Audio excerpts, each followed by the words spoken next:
I can hear mine now. Can you hear yours? Yeah. There. You Oh, good? that's better, yeah. All right. Here, live from Spain Park, Wednesday night, October 8th. Barry Jaguar football. I got it right out of the gate, Mike. Usually we get the Spain Park mixed up. We are not going to make apologies for calling Barry Spain Park because in a year or two they. Hold on. There we go. We can play it safe though and say Jaguar first slide down. over just a little bit. There you go. So, anyways, we got some 7th grade action here to start, followed by 8th grade action. Going to play the Oak Mountain Eagles tonight. Mike, big games on the line tonight. All this depends on seeds on the line for next week's divisional playoff games against the. I don't know what's going on here. I think next week will be the seeding games. No, the seeding games. But if the 7th grade can win, they'll finish in 4th place in the South Division. They'll play the North Division 4th place seed if they can get the victory tonight. I'm assuming if they lose, that means they'll be the 5th place seed. So a little smaller group than what we saw the other night with the freshmen and the JV, but looks like it's still a stout bunch of athletes nonetheless. Right, and some of the 8th graders, we will recall seeing them when we did broadcast last year on the 7th grade. But Coach Bowden was very, very kind and got us good rosters. We have rosters from Oak Mountain. We have rosters from Spain Park, and they look in order. One of the worst things as a broadcaster is to have a roster that is in alphabetical order or flat out not the right player, not the correct players Can you listed. hear? I can. I can hear you.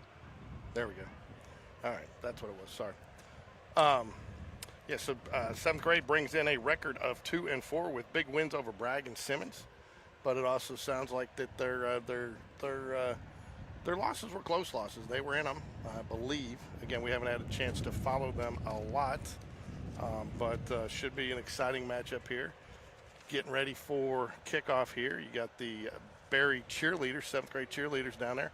I did not see what the captains did, so I don't know who's getting the ball to start. Again, I believe no kicking in the middle school. So everything will start at the 25 or the 30, and then again, punts will be walked off with 10-second runoffs on the clock. Yep. So Barry cheerleaders using the pink pom-poms. It is Breast Cancer Awareness Month. October is. You can hear the wind maybe.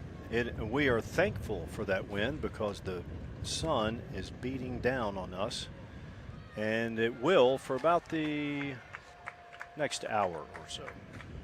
So 7th grade starting quarterback for the Jaguars, none other than Hollis Bennett, younger brother to UAB standout. Well, she's not standout yet because I don't think she's played, but freshman softball player Charlie Bennett. Mm-hmm. So, and Michelle and Bennett, teacher up here that many students love at Spain Park, teaches many of subjects, one of which is peer helping. So about ready for kickoff here. It looks like the Jags are going to get the ball to start, if I had to guess. They'll start at the 30 or 25? 30. Okay. Oops.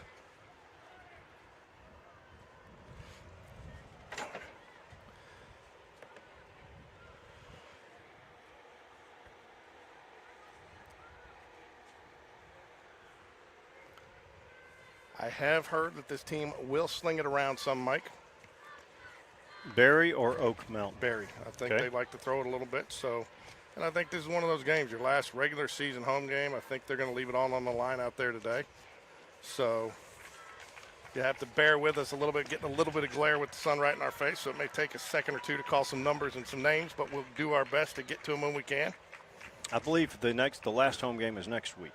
But that's the playoff game. Right. Okay. So this is the last regular season home game. That's the seed matchup where North versus South, and that will be hosted here for 7th and 8th grade. Oh, I'll take that back. I'm sorry. 7th grade will play on Wednesday, and 8th grade will play on Thursday. So So they'll play the North Division's opposite seed. I stand corrected. Jaguars will go on defense to start the game. Be interesting to see if Barry will be running similar sets to JV and freshman, and of course varsity as well. It might be watered down, but I always like to see that. I wonder if number 70, Jace Tobias, is the younger brother of Jacob Tobias. Good question. So you got Baylor Banks at end, Quadir Peoples at Sam linebacker, Taylor Sutherland at Mike, Reese Allred at strong safety and a rover, Thomas Jackson free safety. Nice tackle there. Number looks like 27.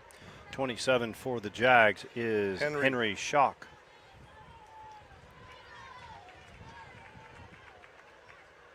Henry Schock. I wonder if that's Ava's Ava Schock, former varsity cheerleaders. Could be.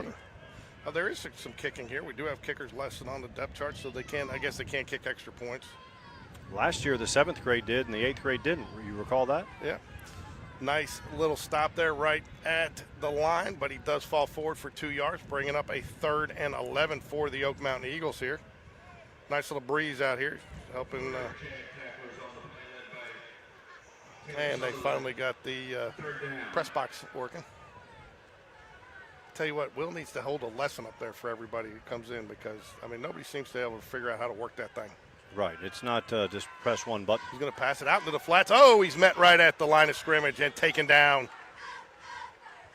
that number 1? It is. Quadar Peoples for the Jags. Jags are on the far side. And again, as you pointed out many times, they get on the far side so the sun is in the visitor's face and not theirs. Yeah, we missed that memo apparently.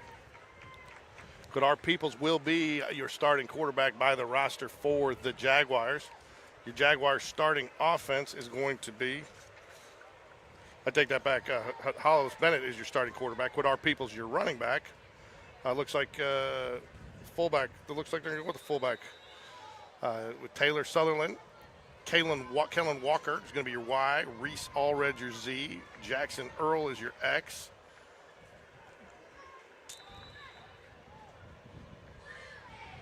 Jace Tobias, left tackle. Cole. Jaguars ball on their own 40-yard line, first down.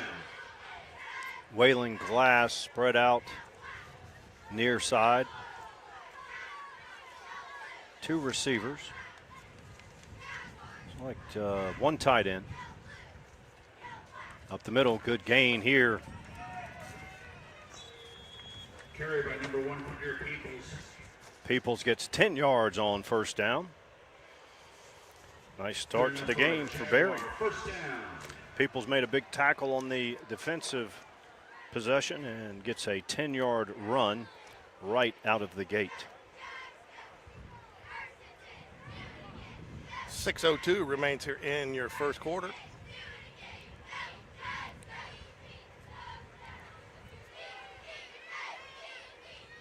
Another inside handoff, plenty of room there. Got a chance to break it. And I think he will be just short of the first down. They may give it to him there, Mike. They do. They're going to move him down. You'd rather have 2.5 yards. I agree. But I will also, as a coach, take 2 first-down runs right out of the gate. 2 runs, 20 yards in between the tackles. That means you're doing something right up front. Nice blocking there by the Jags. He has not been hit until about 7 yards down the field before his first contact. So I'm going to go with 2 backs in the backfield with Hollis Bennett there.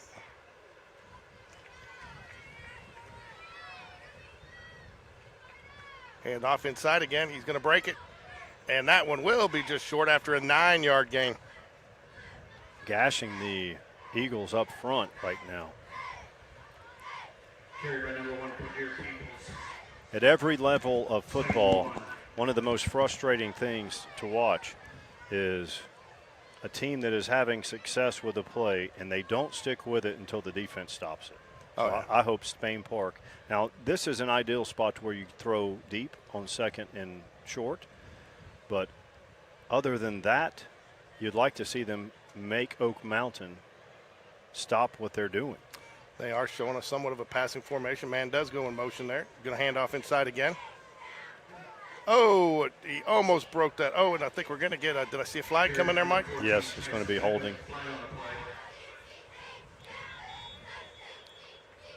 They're having a lot of success on that left side of the line there. They're really blocking them inside nicely and getting that edge, sealing that edge, giving them some running room. But a little too handsy that time. That's a big play there because it goes from 2nd and 1 to 2nd and 11. And actually they called it from the spot of the foul, so it makes it 2nd and 9. Second down, 9. It's the only thing that's been able to stop the Jags so far today is the penalties.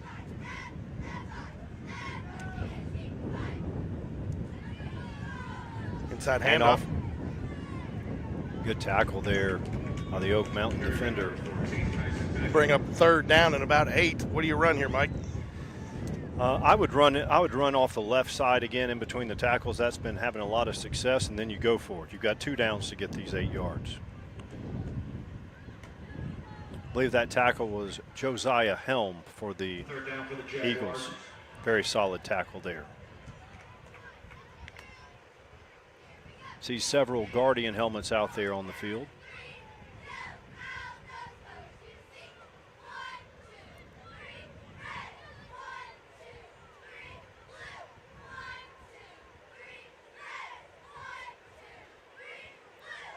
Pass out to the right side, cuts it up.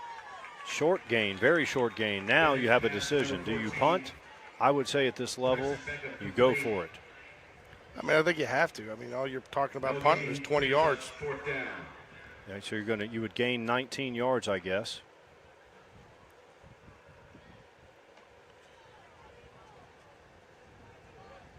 And then the punt is I don't know, what do they call it, an air punt? Yeah. Ghost man on 3rd.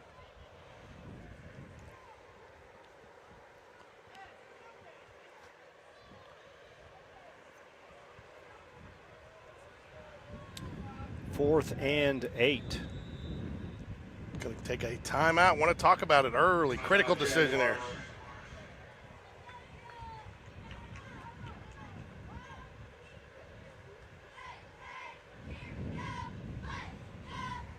Ladies and gentlemen, the Missouri Jaguars wish to thank youth pastor Caleb Wallace and the folks at Christian Life Church on Valleydale Road for assisting with pregame meals for the boys. Thank you, Pastor Wallace and Christian Life Church.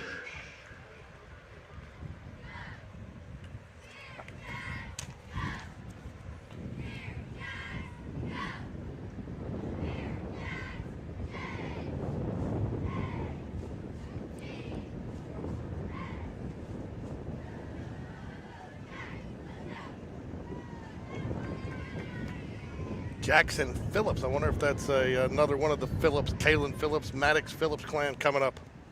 Who knows? I do not know. Head coach for 7th grade Jaguars, Rusty White, followed by Matt Bowden, Kashawn Dawsey, Dan Jordan, Philip Pate, Scott Ridley, Rick Smith, Scott Swiderski, who's been coaching 7th grade for a long time, Ronaldo Walton, and Jason Zajac is your trainer.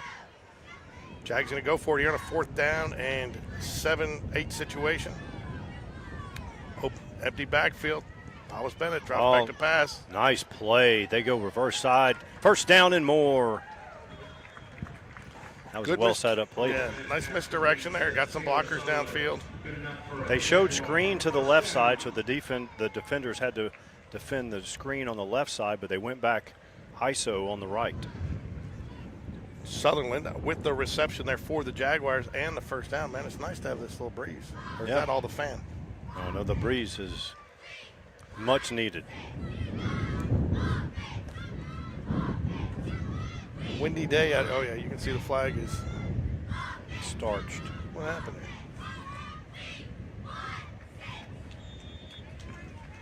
Short gain on 1st down brings up 2nd down and 9. Jags chewing up the clock. On a hot day like today, it is October, but it feels like August. That wears on the defense when they have to stay out there that long.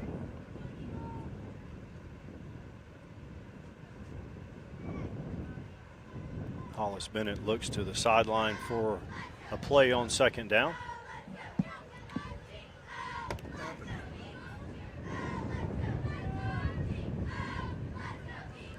Quarterback on the right side. He's got a little room. Lowers his head. Nice job there by Hollis Bennett. He steps out just before the marker. Should bring up 3rd down and 1. That's a big 4th down play there. That was a nice use of a timeout there, Mike, to take you get your team on the same page. You know, early situation. You won a victory here to kind of get that extra, leg up on your seating. Well-designed play again. Looks like they were set up to run a screen on the left side. They came back to the short side of the field. Picked up the 4th down and 8. Hollis Bennett's been a quarterback on this team or actually the 6th grade team, so he's had some experience back there. You could tell he seemed fairly composed for a 7th grader. Yep. Good enough for a Jaguar. 1st down. Peoples for the 1st down for the Jaguars brings up 1st and goal. They'll drop the change from about the 5.5-yard line here. I think to your point, Mike, if it isn't broke, don't fix it. Yeah. So keep running off that left side right now. That left side. I can't see the numbers from here, but the guard and tackle on the left side is doing an outstanding job. Hollis Bennett going to keep it around the right end. He's got room, and he's in for the touchdown. Jaguars. Nice. Hollis Bennett says, I'll take 6. Thank you very much. Nice, well-designed run there, too. And you think he set that up just a little bit. We're going heavy left, heavy left, heavy left. And you got the quarterback keep it around the right end and walks into the end zone for the Jaguar touchdown. Excellent first drive. Chews up much of the first quarter. Only 1:41 remains. Jags up 6-0. Looks like they will go for 2.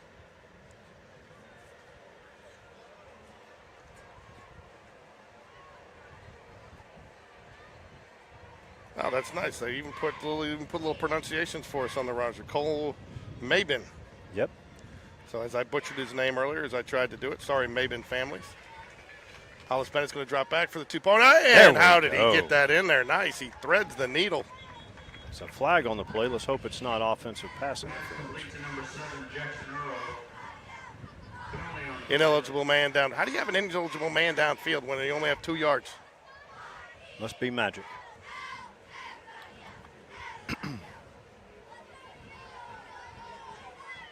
Was that complete to Jackson Earl? They called it illegal touching. Oh, he was lined up wrong. Yeah, illegal touching. That's how it is. So, interesting call in a 7th grade game. Now, at this level, are they allowed to, if there is a turnover, can you run it back? I do not believe so. I believe. Penalty was ineligible receiver downfield. He must have been covered up, right, George? Yeah, he must have been, because the ultimate symbol he gave was illegal touching. Either that or, who knows, he could have been the center. But I think that counts as being covered up. Yep. He's there. Let's set sail on him. So Jags failed to convert on the retry. But take a 6-0 lead here with 1:41 remaining in the first quarter. Get a chance here to see what Oak Mountain can do. 22. Josiah Helm. Very big bright spot for the Eagles. He made some big tackles, pressured Bennett there, forced him to throw it a little early. Be interesting to see. I'm not sure if he's their starting quarterback, but looks like this guy's a solid athlete. Noah Easton, quarterback. He's listed as quarterback, linebacker, and running back. Listed is out injured tonight, so you got to figure that hurts. And then you got Matthew Isbell, defensive lineman, that is listed as injured. Hopefully they recover quickly. Absolutely. Give them a shout out though for hopefully. And also we are very pleased that there are no double numbers on either roster. Plenty of pink socks supporting Breast Cancer Awareness Month. A little jet sweep action, cuts it inside, and met by a host of Jaguars. Number 22, Helm Josiah with the carry.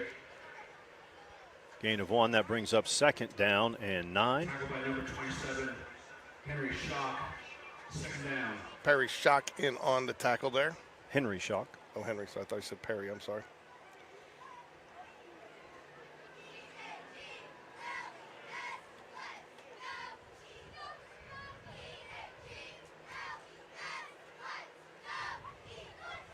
Second down and 9 here. Clock is ticking, just at a minute left in the second quarter here. Jags are going to shift around some on defense. Fakes the handoff, nice little pass. Oh, he had him over the middle, just through the fingertips. Well-designed play there, Mike. It was. He was open. A bit overthrown, a little hard, but Carter, pass incomplete. Third down, Eagles.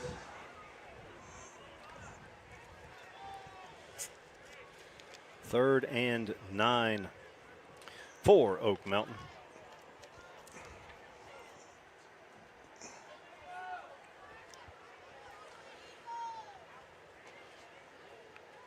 Who do we have taking the snap here? Can you see the number? I can't see the numbers. I'm looking right in the sun. Nice little pass to the outside. Should be enough. No, great tackle there by number 7 for the Jaguars. Number 7 is Jackson Earl. He caught the 2-point conversion that was called back. Jackson Earl, I think you might see him go for it here, though. Close enough. This is, 7th grade football. Not much gained by the punt here. Carter Williams is the quarterback, QB1 for Oak Mountain. Again, Mike, this is where I like a little hard count. See if you can't get him to jump off sides. You get him bunched in here. See if you can't get him to go. The risk there. Oh, and the quarterback's going to keep it himself and pick it up. It looks like just barely got it, but got just enough. A lost art. Quarterback sneak. Horrible snap. They gave it to him, but that's, horrible spot. Yes. I don't know how you start at the 30 and you got the nose of the football short, you get the first down, but he was clearly over it. So right. That's the end of the first quarter. Okay. I'll take him to video replay on that if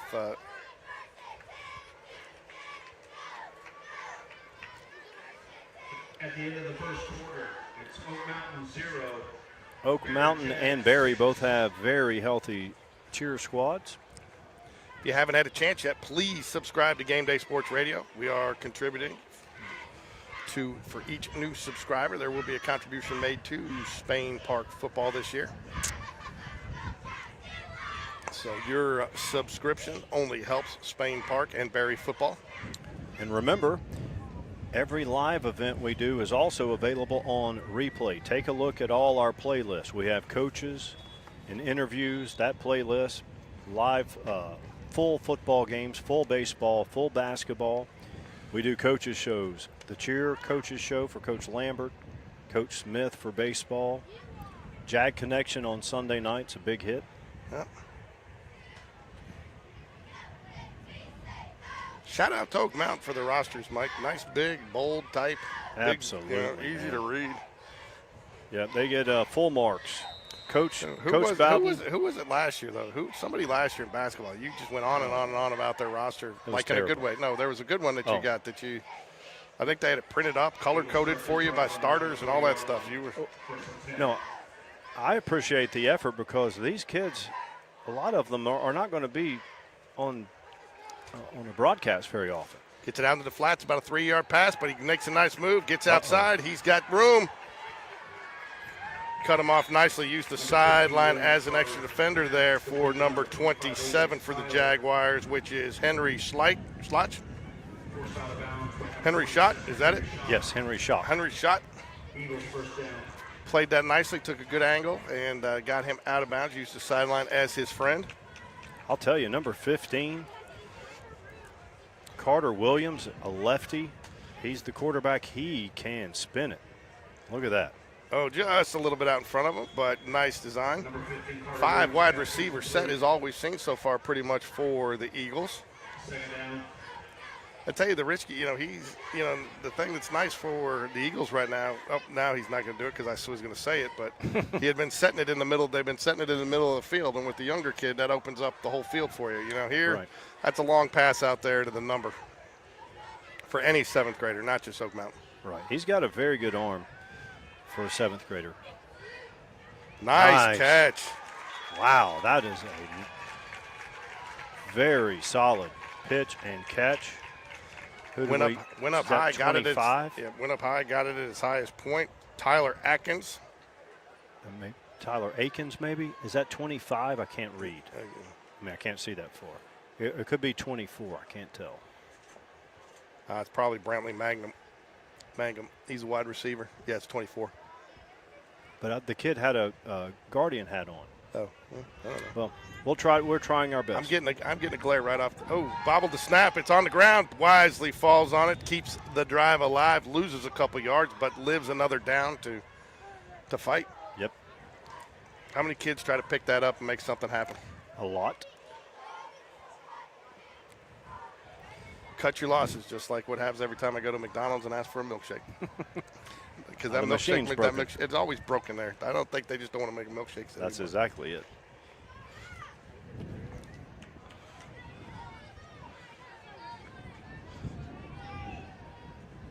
Second and 13. Oh, That hits the turf, so it is incomplete. Third down and 13. nice fake there, though. Defense bought in on the handoff, and they pulled it back and had a nice throw. You know, it's become so common, Mike, that now when somebody asks me to pick them up a sweet treat on the way home, I don't even have to stop. I just say, tried McDonald's, and the ice cream machine was out. And they believe it. Yeah, they believe it because it's true.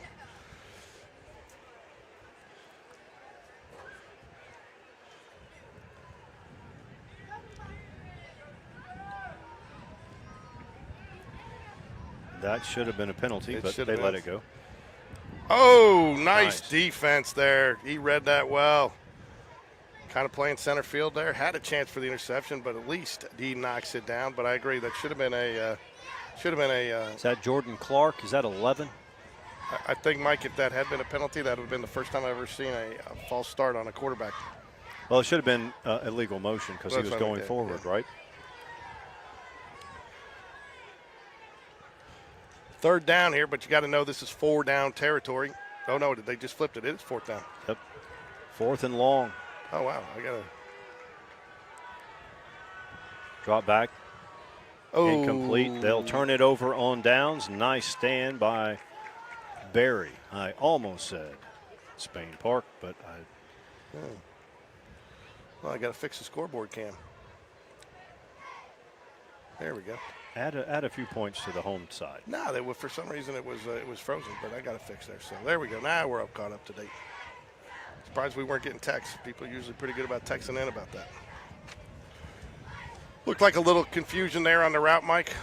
Inside versus outside. So I like how Carter Williams handles the quarterback situation. He does have a good arm.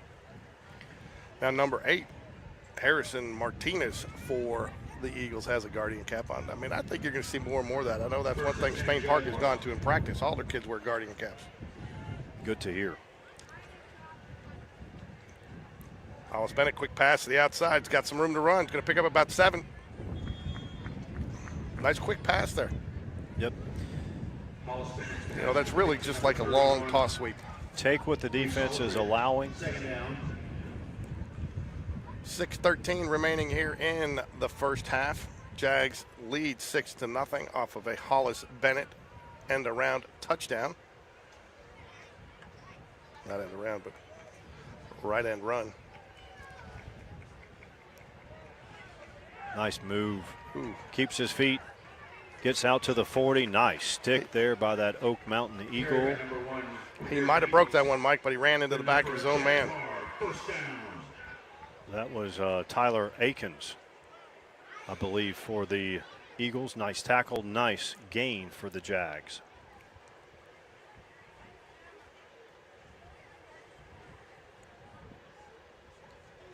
I like how Spain Park is not going supersonic speed here. When you wear down the defense with these long drives, it takes its toll. Another inside handoff. He's going to pick up. He's got a chance to break it. Again, nice tackle there, but not before he gets to the secondary. Again, number 1, Commander Peoples on the carry. Good enough for a Jaguar. First down. I believe that was number 7 on the tackle, Chase Childress. Tell you what, I always loved it when my kids wore the different color shoes, like the tackle there for Oak Mountain, because you always knew where to find them. Yeah. Well done, young man. Left side, handoff, got a little room, cuts it up. Number 14, Almost a 5-yard gain. Inside of 5 minutes to go in the second quarter, Jags lead 6-0. Second down, Jaguars.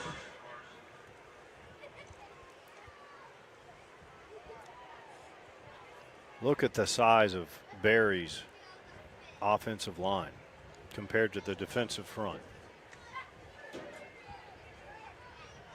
Go behind those Hogs. Spain Park's offensive line goes by the Hogs. These Barry kids will be there soon enough. Oh, he was down, but I think they called him down. Let's see what the referees say. What we say does not matter. I believe. Number 14, Tyson Beckham with the carry. Number 19, Ethan Herring with the tackle. Good enough for a Jaguar. Tyson Beckham has looked solid here, Mike. Really running with some authority. Absolutely. Number 1, Peoples has had success. Everyone who's touched the ball, that tells me that the offensive line is doing their job. Yeah, you got a nice size offensive line there. And again, I think that's one of the things that's been nice is the strength and conditioning program that they put at the high school has trickled down to the middle school level. Hollis Bennett going to keep it around the left side there. He's got some room to run. Gain of about 6. Number 16, Hollis Bennett on the carry. Love how they're tearing up this clock, too. 3:35 remaining here in the second quarter. 2nd and 4 from the Oak Mountain 31. These long drives take its physical toll on a defense, but it is also very frustrating and demoralizing. Oak Mountain's had, what have they had? 1 possession? Yeah, 2. They started off, they punted, and then a nice inside handoff. Somebody hanging on for their life, but keep those legs First moving. Down and more. And I think he's going to break it. Touchdown, Spain Park. That is Quadir Peoples. He says, I'll take 6. Thank you very much. 12-0 pending the try here. 2:57 remaining, first half action.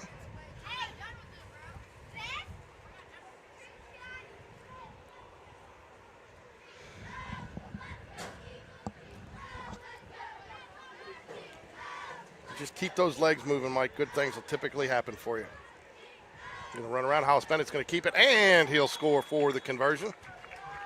Number 16, Hollis Bennett with the 2-point conversion carry. Makes our score. Yeah, nice job by Hollis. They're just following his blockers, taking what was open.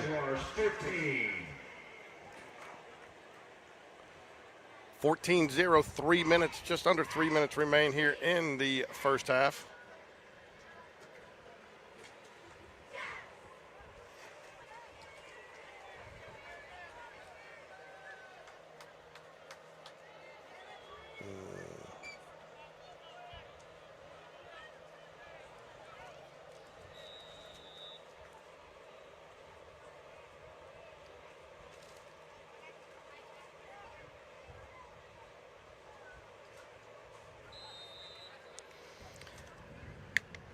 Eagles will get their 3rd opportunity of the half. See what quarterback Carter Williams can do on this possession. He has been impressive so far. 5 wide receiver set again. Oh, tip drill. Caught for about a 9-yard gain. that had disaster written all over it. Turned out for a positive, though. That's why you keep sticking with it. Plenty of time, 2:36 and counting. Second down. Jags should get the ball, will get the ball here to start the second half, so points critical here for the Eagles. Inside handoff. Ooh, nice tackle. Very nice tackle. Number 25, Taylor Atkins with the carry. Taylor Atkins on the Tackle by number 27, Henry Schock. Schock making a lot of plays. Yep. We heard Tristan Slimp, his name a lot on Monday night. We're hearing Schock a lot tonight. Now, if he plays baseball, you know what his name's going to be. What? Shock and awe. Oh, that's right. Ooh, a little in around. He's got it. Oh, And there goes the flag. Lots of laundry on the field. Even the blindest zebra couldn't miss that. No hankies left for that October allergy out there. We're coming back. We're marching that one back.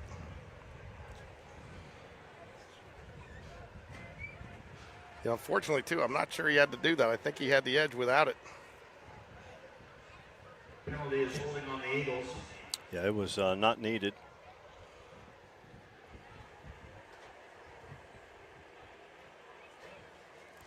First and 20, Eagles.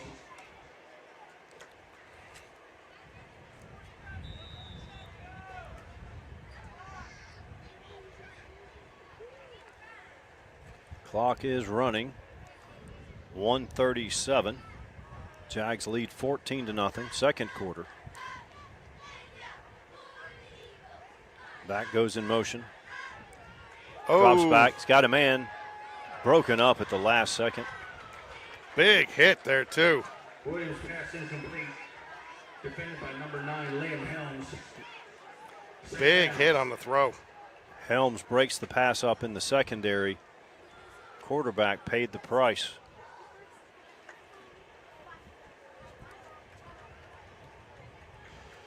Second and 20. Usually you would run a screen or a draw here. I don't think the Eagles want to give the ball back to Barry. And there you called it, the screen. Going to pick up a few, get a few back. I should have hit the cough button. Look. Oh, there you go.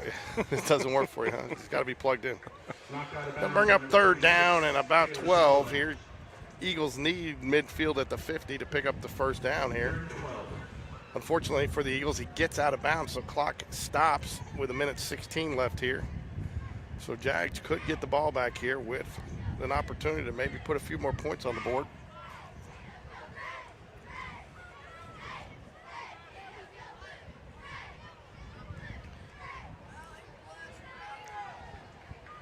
Carter Williams, 3 receivers on the top. Oh, just a little bit high. He probably should have hit the guy coming from the inside, number 10. Jack Holmes looked like that was probably the better read there, but got it out quick. But I think he had him on the quick slant there. I'm assuming they're going to punt here to not give Spain Park the short field. So Spain Park will get it back with 1:02 left, and I believe 2 of their 3 timeouts. When we say Spain Park, we mean Barry. Yeah, no, you know what I meant. No, I said Spain Park right before you did.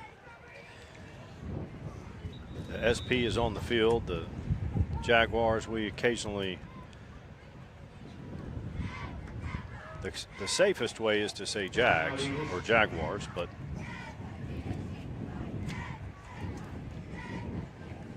Jaguars will take over on their own 32, first and 10.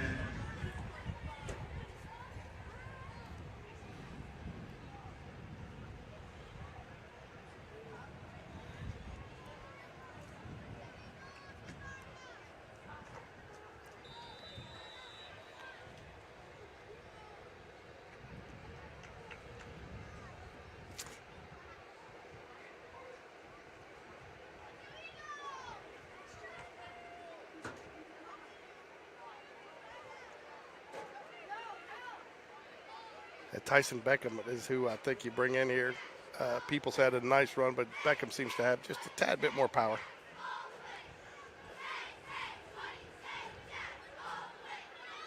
Jags, a lot of success, and they are overloading that left side of that line heavily.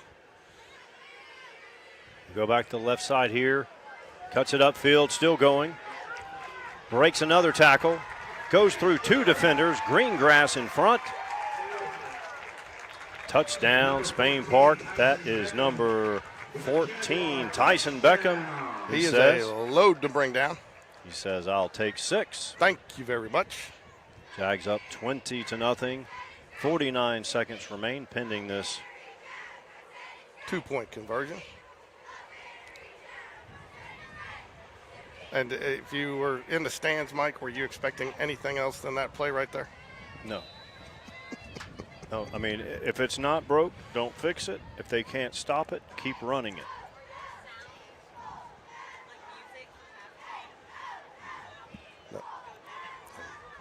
Number 20, Jacksonville hold. Oh, they're going to try to kick it. Snap, hold, kick is up. It is good. Like to see that. Give another kid an opportunity, and you got to start developing that at this level. Jaguars, 21.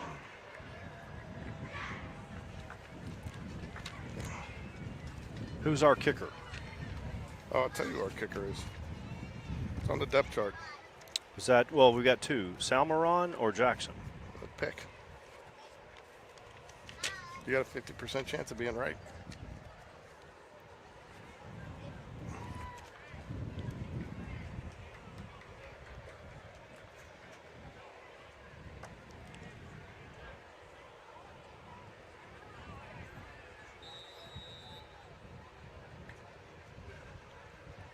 All right, Jags, 21-0 here, 48 seconds left. Jags will get the ball back, start second half.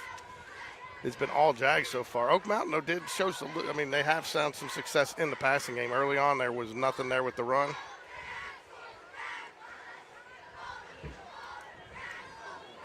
Ooh, good tackle there, grabs him. Got just enough of the jersey to slow him up. I don't know why the clock was stopped. It's short of a first down. They called the first down. They're moving the chains. Okay. That's the 21-0 first down. 27 Henry, shock and all. Another. Now they do use the timeout there.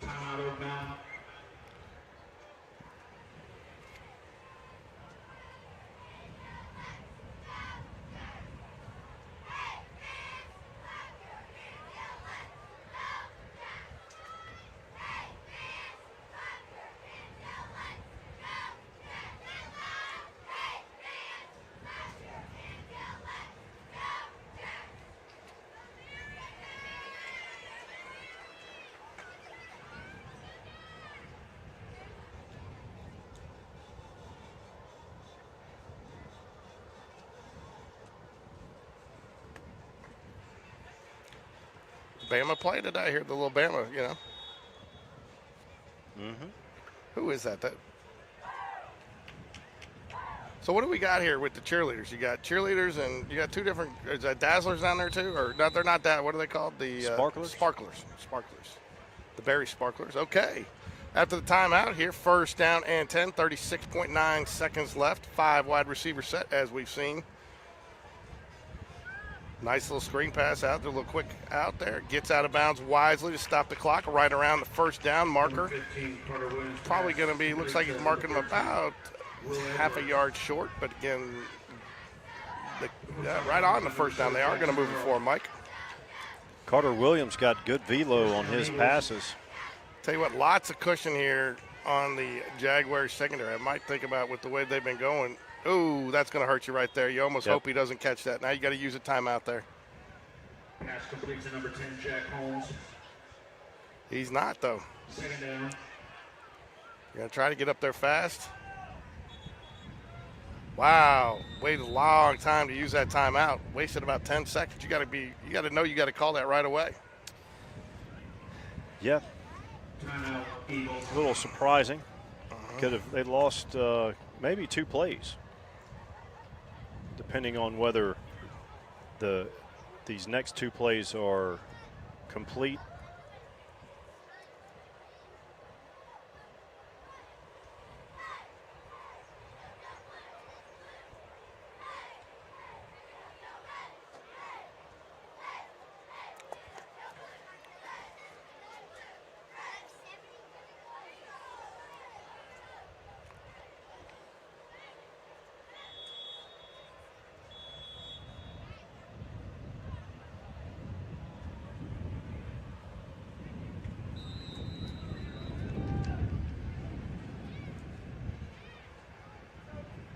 Second and 8. Williams drops back, lets it go. Oh, nice pass and catch. Complete for a first down. And that was on a rope, Mike. Yep, he can sling it. Ken, you almost wish you had that 10 seconds back there. Absolutely they do. So now they're out of timeouts. Out of field goal range. Yes. In 7th grade, absolutely. And, here I think maybe you do a quick out and then stop the clock and then throw one up Hail Mary. Shockingly, I'm probably going to jinx this, but this is the first 7th grade game I've ever called that has moved on time. Yes. Usually we're about approaching the 6 o'clock hour and looking, and then every time they tell us that the 8th grade game starts about 6:45, we're like, really? It starts at 7:30. But I think, part of that too, though, you go look. I mean, that's a tribute to the Oak Mountain quarterback. They've been throwing a lot, but they've been completing them. They have not had a lot of stopped clock plays. A lot of short, a lot of underneath. He can throw it downfield. We've seen that. He's got to get out of bounds. That's going to be the end of the half. It's the right idea. It was. But wrong execution. I wouldn't say wrong execution. I think the execution was there, except for the cornerback for the Jaguars blew it up. I mean, he did his job. He executed properly by shutting it down. Well, more importantly, is halftime going to be nachos or hot dogs? I was a little disappointed in the hot dog the other day, not going to lie. Well, They didn't have any relish down there. No. Even the varsity games, they've been slacking on the relish. Have they? We used to have a whole bottle. I'm not going to lie to you, man. Sometimes I've been on the road, hitting the Circle K, or what's the other one? What's the other one that's kind of like them? I can't remember. But Raceway? No, there's another one. But anyways, getting the hot dogs in there, and they got the whole bar, where you can get whatever you want, kraut and all this. And sometimes there's Circle K right down from the house. I'll get it. So I've gotten spoiled with the hot dog bar. So, the one that Sean and them always talk about down there is Wawa. Mm-hmm. Yeah, that's big in the Northeast. Sheets is another one. Sheets, man, go in there. You can. I mean, it's like a buffet. Oh, really? Oh yeah.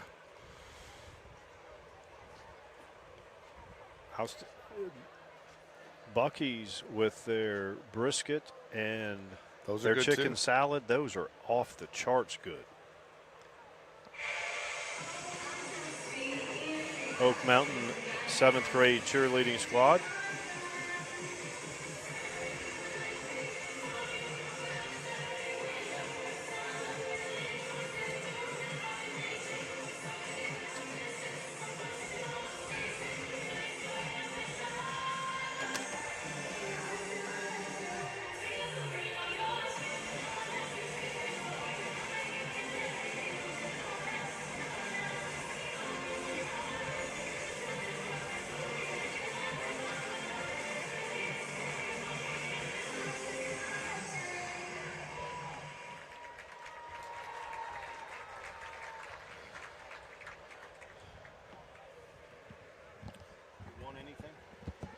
I'll come down with you.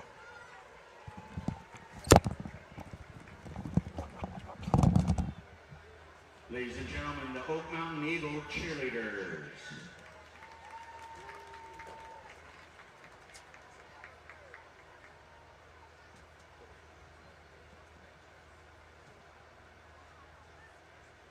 Ladies and gentlemen, the Oak Mountain Eagle dance team.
gentlemen, that was the Oak Mountain Eagles dance team.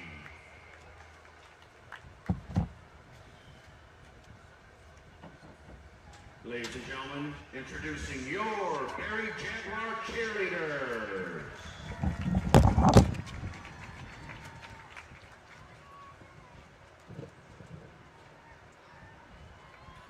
Introducing Kinsey Bailey, Lila Baker, Addison Barrett, Claire Barton, Captain Maddie Cook, Tessa Cormier, Caroline Duke, Lainey Earls, Sophia Finney, May Harbaugh, Captain Maggie Kate Henson, Rachel Jackson, Tatum Knight, Libby Lowe, Lily Lynch, Captain Keller McBride, Savannah McKellar, Magnolia Moon, Emmy Newsom, Charlotte Pierce, Scarlett Shirley, Olivia Spencer, Peyton Barnell, Madison Beers, Lily Wilson, and Captain Paige Woodall.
Ladies and gentlemen, that was your 7th grade Barry Jaguar cheerleaders.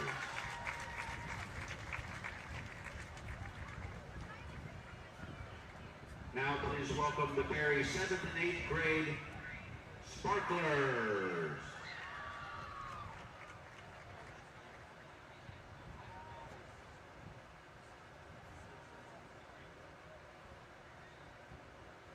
First to 7th grade, Adeline Franks, Olivia Grace Jackson, Kenneth Martin, Miranda Mead, Natalia Morales, Brooke Portera, and Liddy Wesley. Now your 8th grade Captain Collins Creel, Head Captain McKinley Ducksworth, Captain Journey Elliott, Harper Thorman, Marion Hoffman, Quinn Gwynn, Sanaya Sanjay, and Kennedy Stevenson.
Ladies and gentlemen, that was your Perry Jaguar 7th and 8th grade sparklers.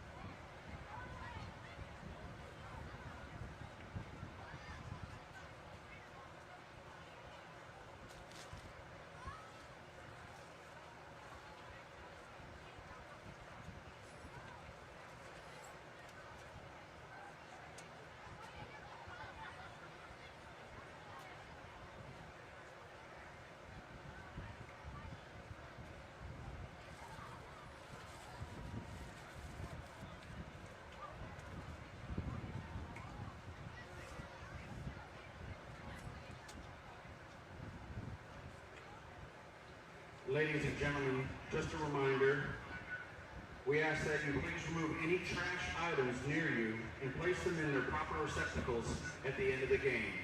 Thank you.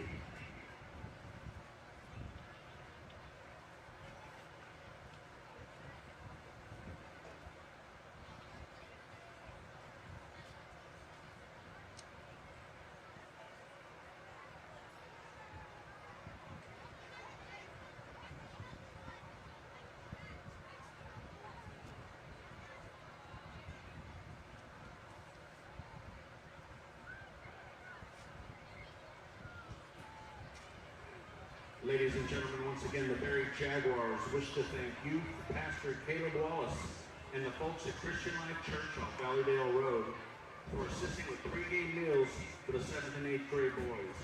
Thank you, Pastor Wallace and Christian Life Church.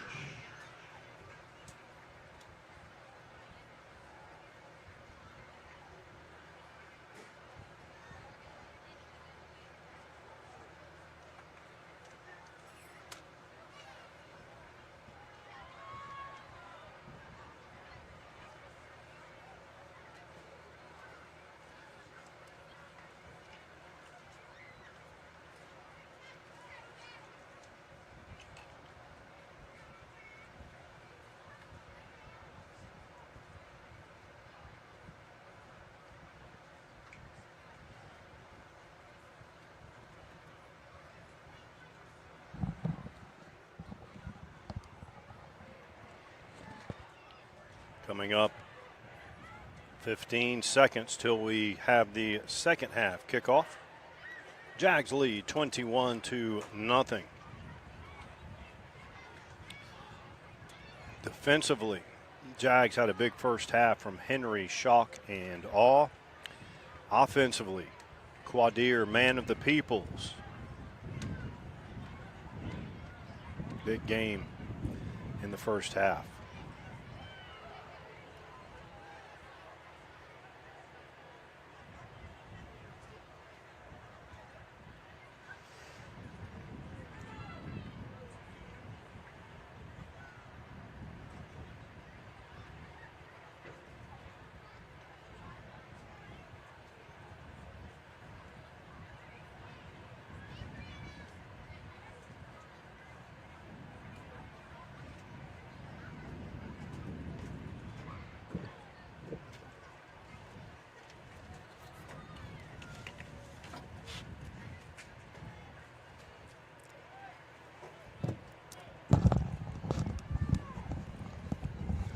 So, Mike, if I'm the Oak Mountain coach, I told my team at half, we're moving the ball.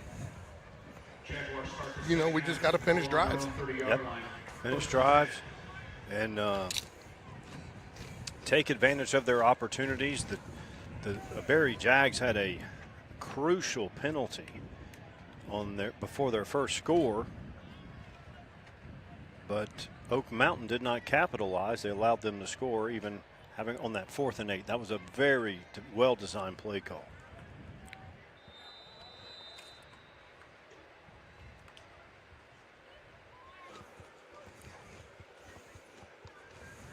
Run off up the middle, big hole.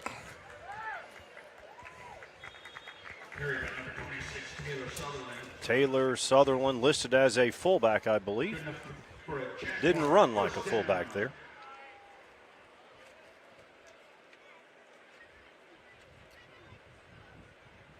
That Jags offensive front, they are doing an outstanding job creating holes.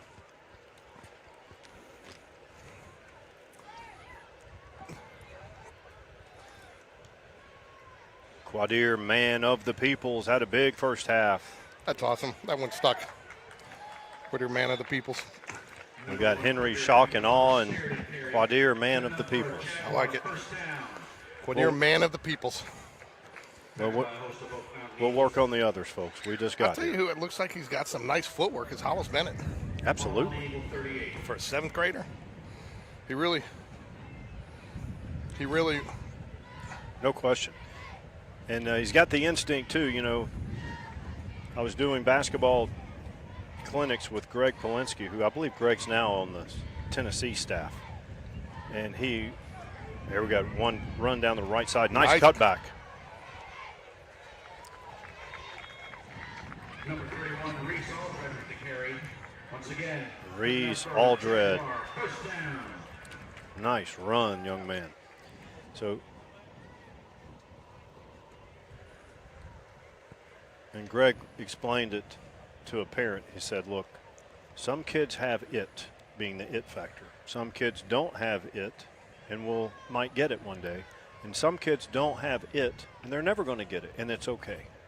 But you can tell that Bennett has the it factor. Nice defensive stand there by Oak Mountain. I tell you, though, it's nice to see Jaguars running some power football. It is. And they've done a nice little job mixing it up. Hollis has put in a couple little passes. You know, you want to get your quarterback some throws in, right? Mm-hmm. I'm always talking about how junior high should be about development. But at the same time, it's hard not to keep running the same play until your opponent stops it. Nice little mix up there, a little misdirection. Wow, that was some power. Number 26, Taylor Sutherland, pick him up and put him down, and he can deliver even as a ball carrier. 5:37 remaining here. Jags have about a 3rd and 2 here, 2-down territory, I would assume, from about the 13-yard line, 14-yard line maybe.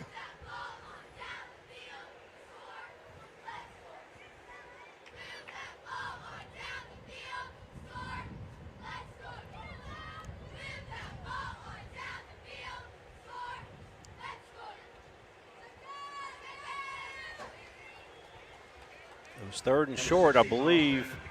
It's going to bring up a 4th down and about 1, maybe a long one. All right, son, go ahead and get down behind those hills there, please. It's almost there.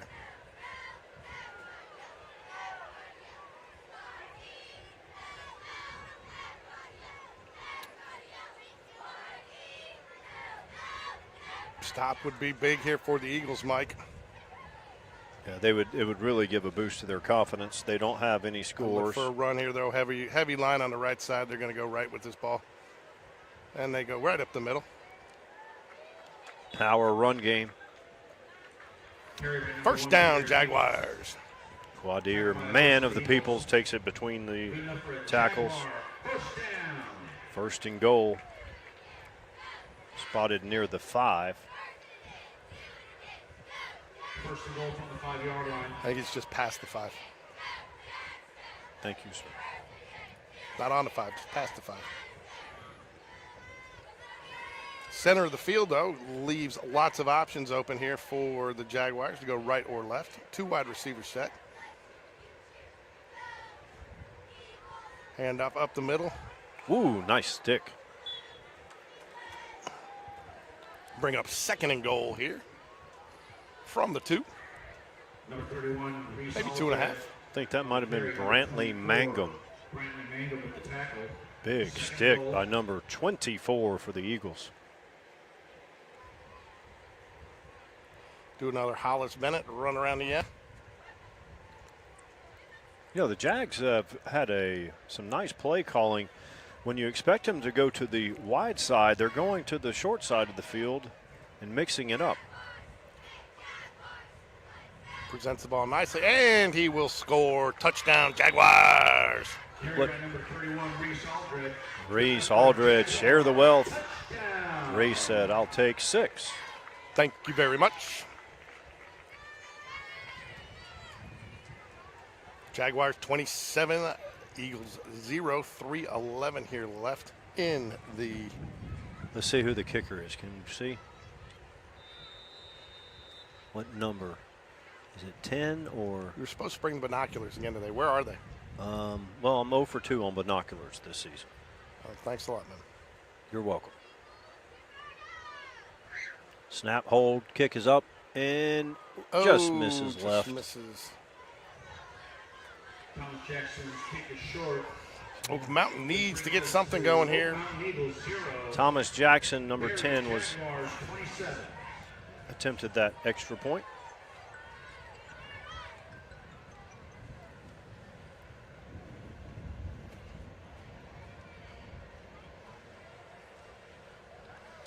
So we've got Thomas Action Jackson. He is a kicker, but we reserve the right to give him Action Jackson.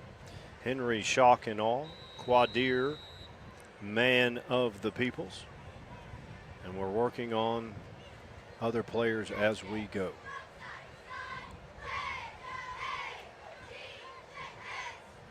Eagles will start their drive from their own 30-yard line, 1st and 10.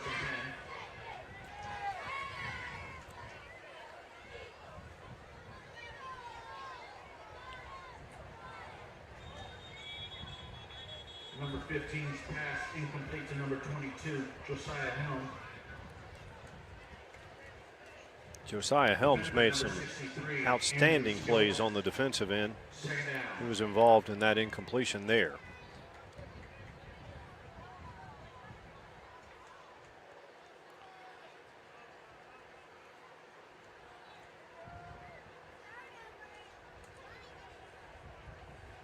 Complete for about a 2-yard gain. Pass complete to number 10, Jack Holmes. Jack Holmes gets the reception. 3rd down for the Eagles.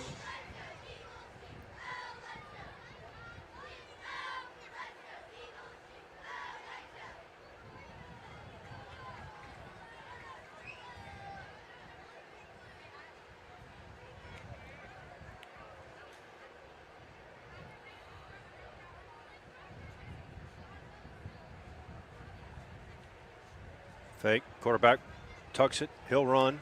He's got good wheels. 1st down. Nice decision there. Good decision by the quarterback. Wasn't there. Don't force it. Take what the defense is giving you.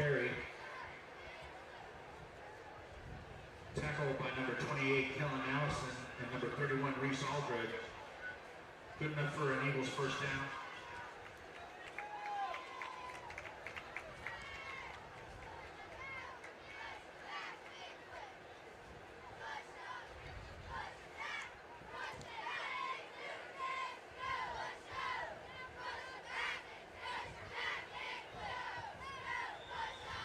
Overthrown, nearly intercepted. I believe the play will be called dead. By number 7, Jackson Earl.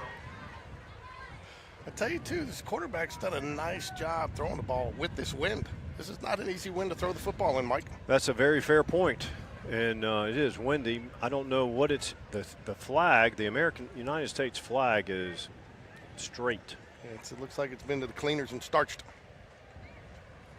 So So here's our nickname update. Wadir, Man of the Peoples. Thomas, Action Jackson. Baylor, Take It to the Banks.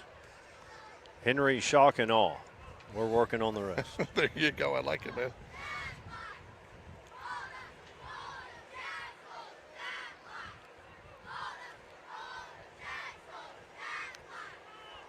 Nice drop off there. Room on this near Nice side. little cutback. He wants more. All right, he's going to get within 2 yards of the first down. How do you think this one would go over at home? Hollis, Charlie's little brother, Bennett. Not so well. I think Charlie might like it. Yeah.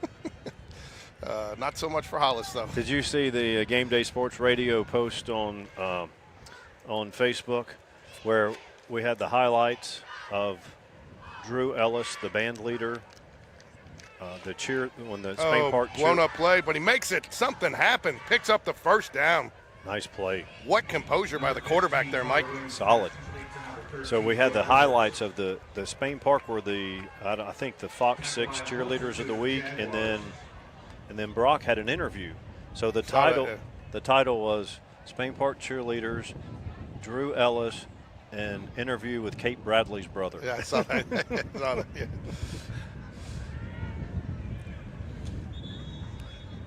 Pass intended for number 22, Josiah Helm. Pass falls incomplete there. 36 seconds left here in the third quarter. If this score holds, looks like the Jags will advance to next week's seed game as they're going to be the fourth place seed. So they'll play the fourth place seed from the north. I don't know who that is, so don't ask me, Mike. Okay, I won't ask.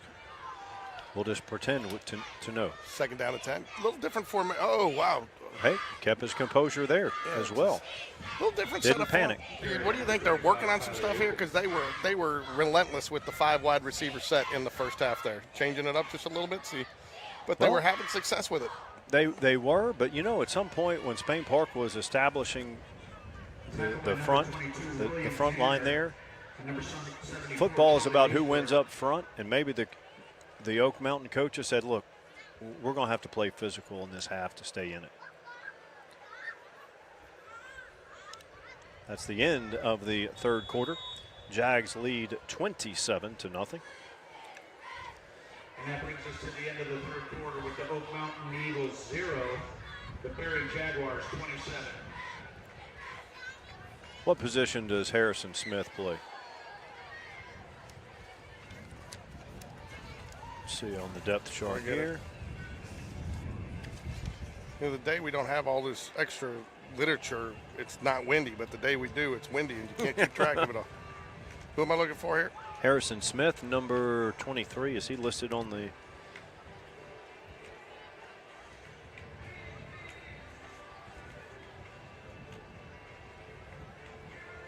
Just trying to see what position he plays. Harrison who? Smith? Mm-hmm. Number 23. Do not see it. Okay. Yeah, the depth chart is only 2 deep, and some of them are only 1 deep. Mm-hmm. But it's nice to have a depth chart. We're just happy that we have rosters. Sun is about 5 minutes from going down, which will be nice for your broadcast crew.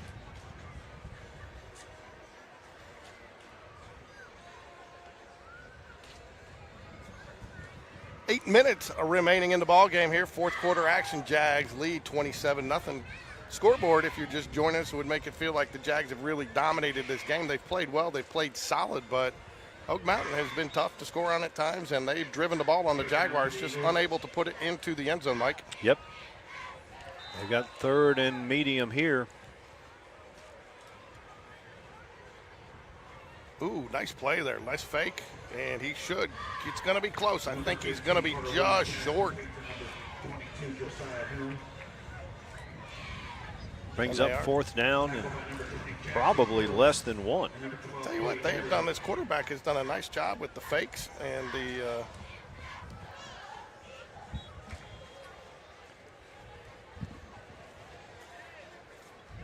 I'm impressed with number 15, Carter Williams, left-handed quarterback for the Eagles.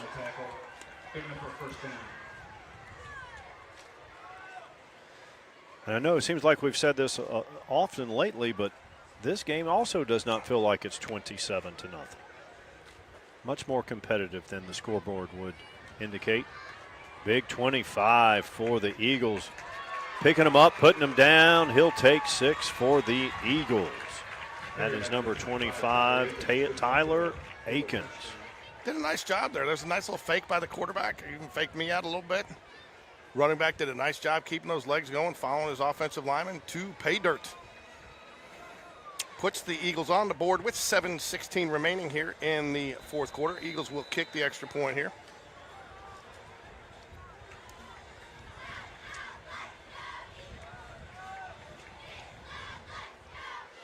Snap, hold, kick is up and Short. no good.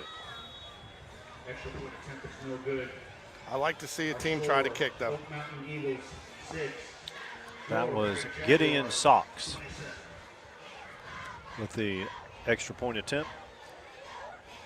Jags lead 27-6, 7:16 remains in the fourth quarter.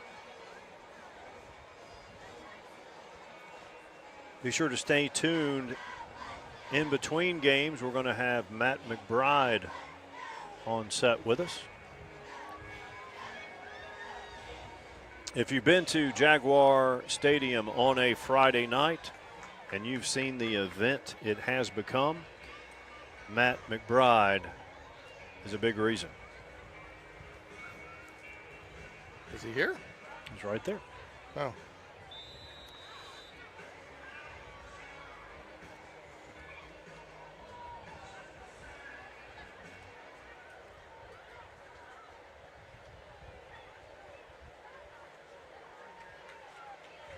Jaguars will start their drive from their own 30-yard line.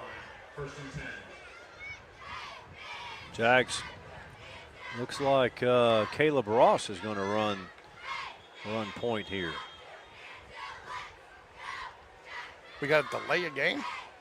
Is that what they called?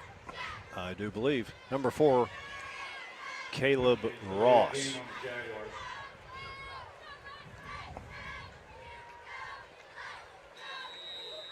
Will lead the Jags on this possession. Where are our Jaguar boys? Oh, they're there. They're in That Already play on the gets sideline. blown up early and often. Carry by number 31, Reese Aldred. Tackled in the backfield by number 33. You're going the wrong way, isn't that what he said? That's number 40. That's listed as number 40, Matthew Isbell, who's listed as injured. He did not look injured on that. No. He brought the heat. Second and very long. Maybe he was a game time decision. Hand off, left side, cuts it back up the middle. Tell you what, I've got to give Eagles credit, man. They've been playing hard every snap. Reese Aldred with the carry. Very similar to what we saw with Homewood 2 nights ago. Yeah, I agree. Down but not out, still competing. 6:23, clock continues to tick. Jags will face a 3rd down and 12 here. Play comes in. New quarterback under center for the Jags. Who is it, Mike? Number 4 is Caleb Ross. He rolls out right. Keeps it, nice move. Avoids 2 defenders, gets about 4 yards. Nice little run there. Caleb Ross. My guess is the Jags will elect to punt it away here on a 4th down and 8 from their own 30-yard line. But Down for the Jags. and the officials are going to walk it off. That'll be a 10-second runoff on the clock. Ghost man on 3rd. Who's on first? Yes, What's on second? maybe. Ricky's on second. What? Ricky. No.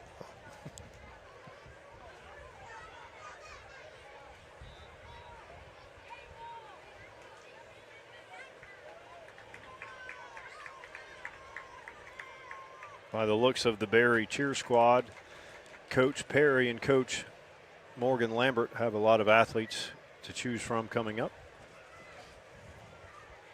Same with the Oak Mountain squad. They have a lot of Eagles ball good numbers. on their own 38. First and 10, Oak Mountain, 5:30 remaining here from their own 38. Try to cut this to a 2-score game.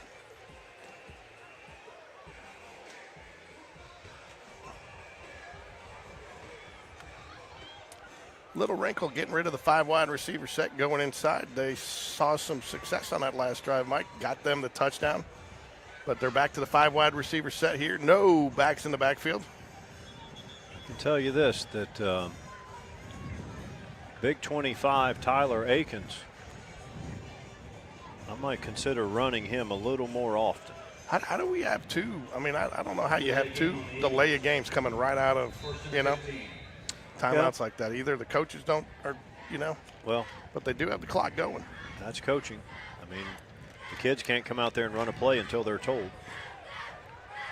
Nice run. Gets about almost 10 yards. Gets half of it, half the way to the first down there. Makes it a very manageable 2nd and 6, 7 maybe. 5. 2nd down and 5 from the 43. Picked up all the penalty yards plus some. Christian Lewis for the Eagles listed as a linebacker. He ran that last play, got picked up 10 yards. He's in motion. He gets it here, slips, falls down. Ooh, they're going to call him down back there. I don't know. I had a hard time seeing it, but the official's closer than I am, so we'll go with his call. And our opinion does not matter. Are you as sure? usual? Remember that time our opinion mattered in a basketball game? No. I don't either.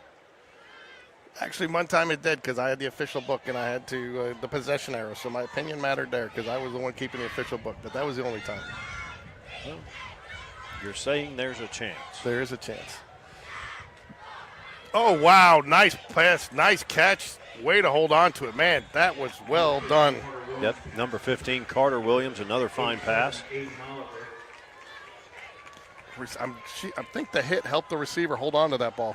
It hit him right in the fingertips, but nice hands. The Eagles offense is alive. They've got their first touchdown on the board. They are driving now, approaching 4 minutes to go in the 4th. Picks up the first down.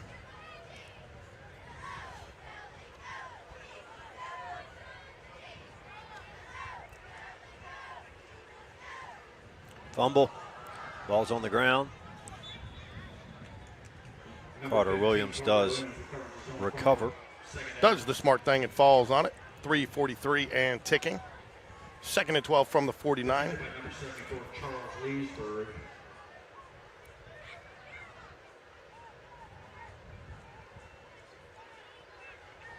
As it stands now, Mike, looks like the 8th grade game will start on time at about 6:45 p.m. Jinx. Everybody's warmed up, ready. I think they get them ready to go. There's not much warm-up. They've been doing it. Might even start a little bit early. Nice little inside run there, cut back. Gets the fumble yardage back and then some. So now we know that Christian Lewis can play linebacker and running back.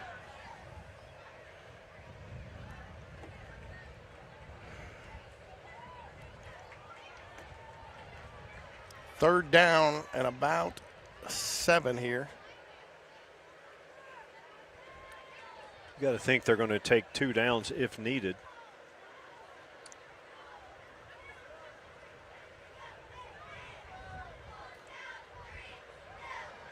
Oh, nice play. Hits him on the run.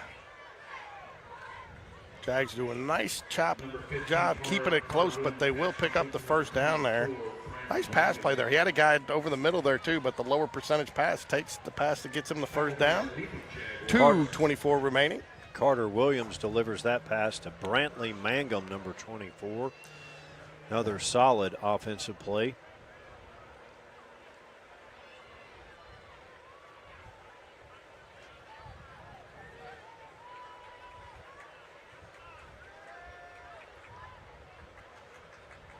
Short gain. Tell you what, nice design play there. If he hits him in stride, he had a little room to run there. Yeah, and if he makes the defender miss, it could be a big gainer.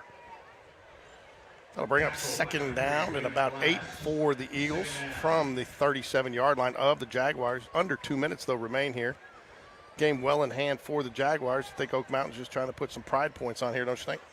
They do, and they've played well in the second half. Oh, wow. Lofts it up. Ooh, nearly caught, nearly intercepted. It falls incomplete. Again, nice pass from a 7th grader. He can throw it with velocity. He can put it on a string. He can put some air under it. And I know the Eagles are going to go down here 27 to something, but I think you got to feel like there's a pretty good foundation headed to 8th grade if this team sticks together next year. Right, and that's a big if at every school, because a lot of times you have attrition from 7th to 8th grade and 8th to 9th grade.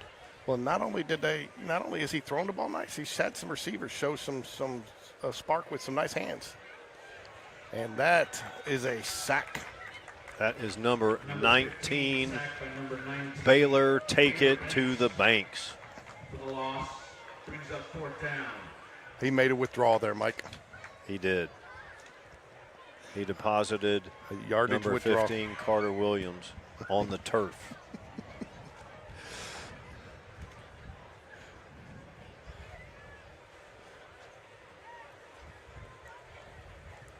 Wearing that number 19, reminiscent of Joe Giuseppe Cross on Friday nights.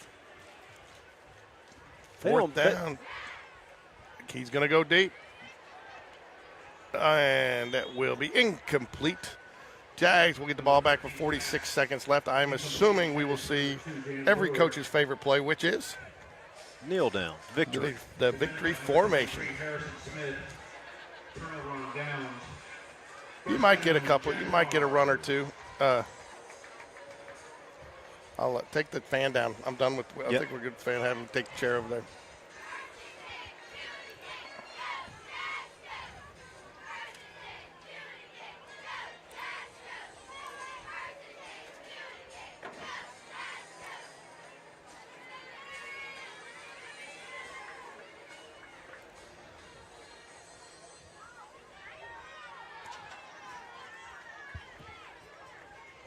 "46 seconds, and this one will be in the book. Stick around, folks. We will be back for second game action. The 8th grade Berry Jaguars versus Oak Mountain. They're playing for a 3-4 seed game for next week.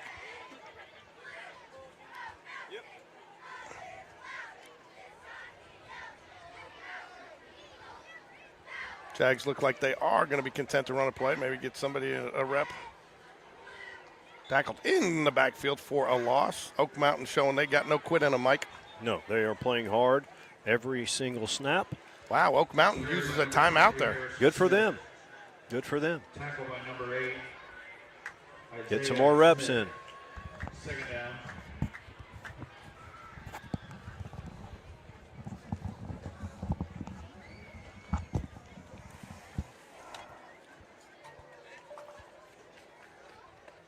Timeout Eagles.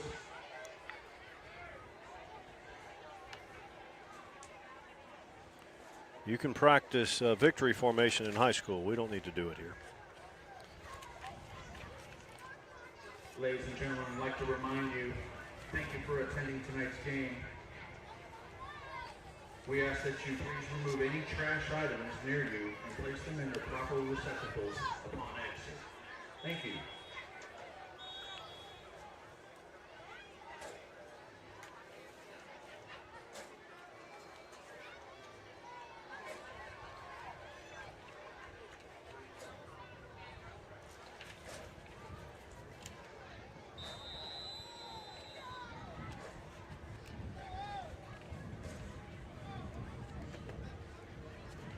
Hand off.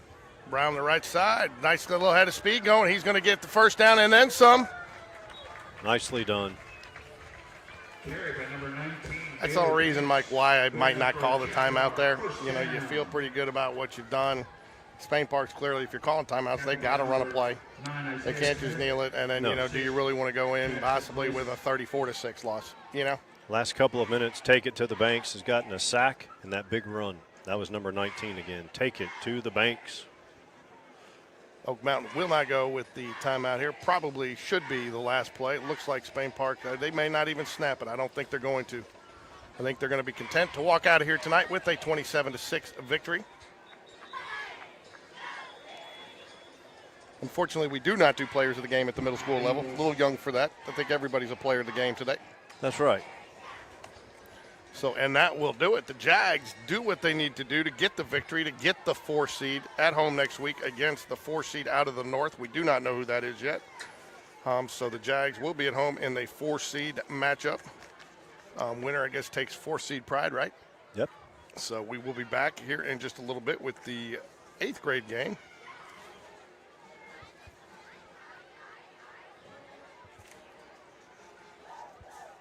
We'll go through your starters here just a little bit, a few minutes before game time.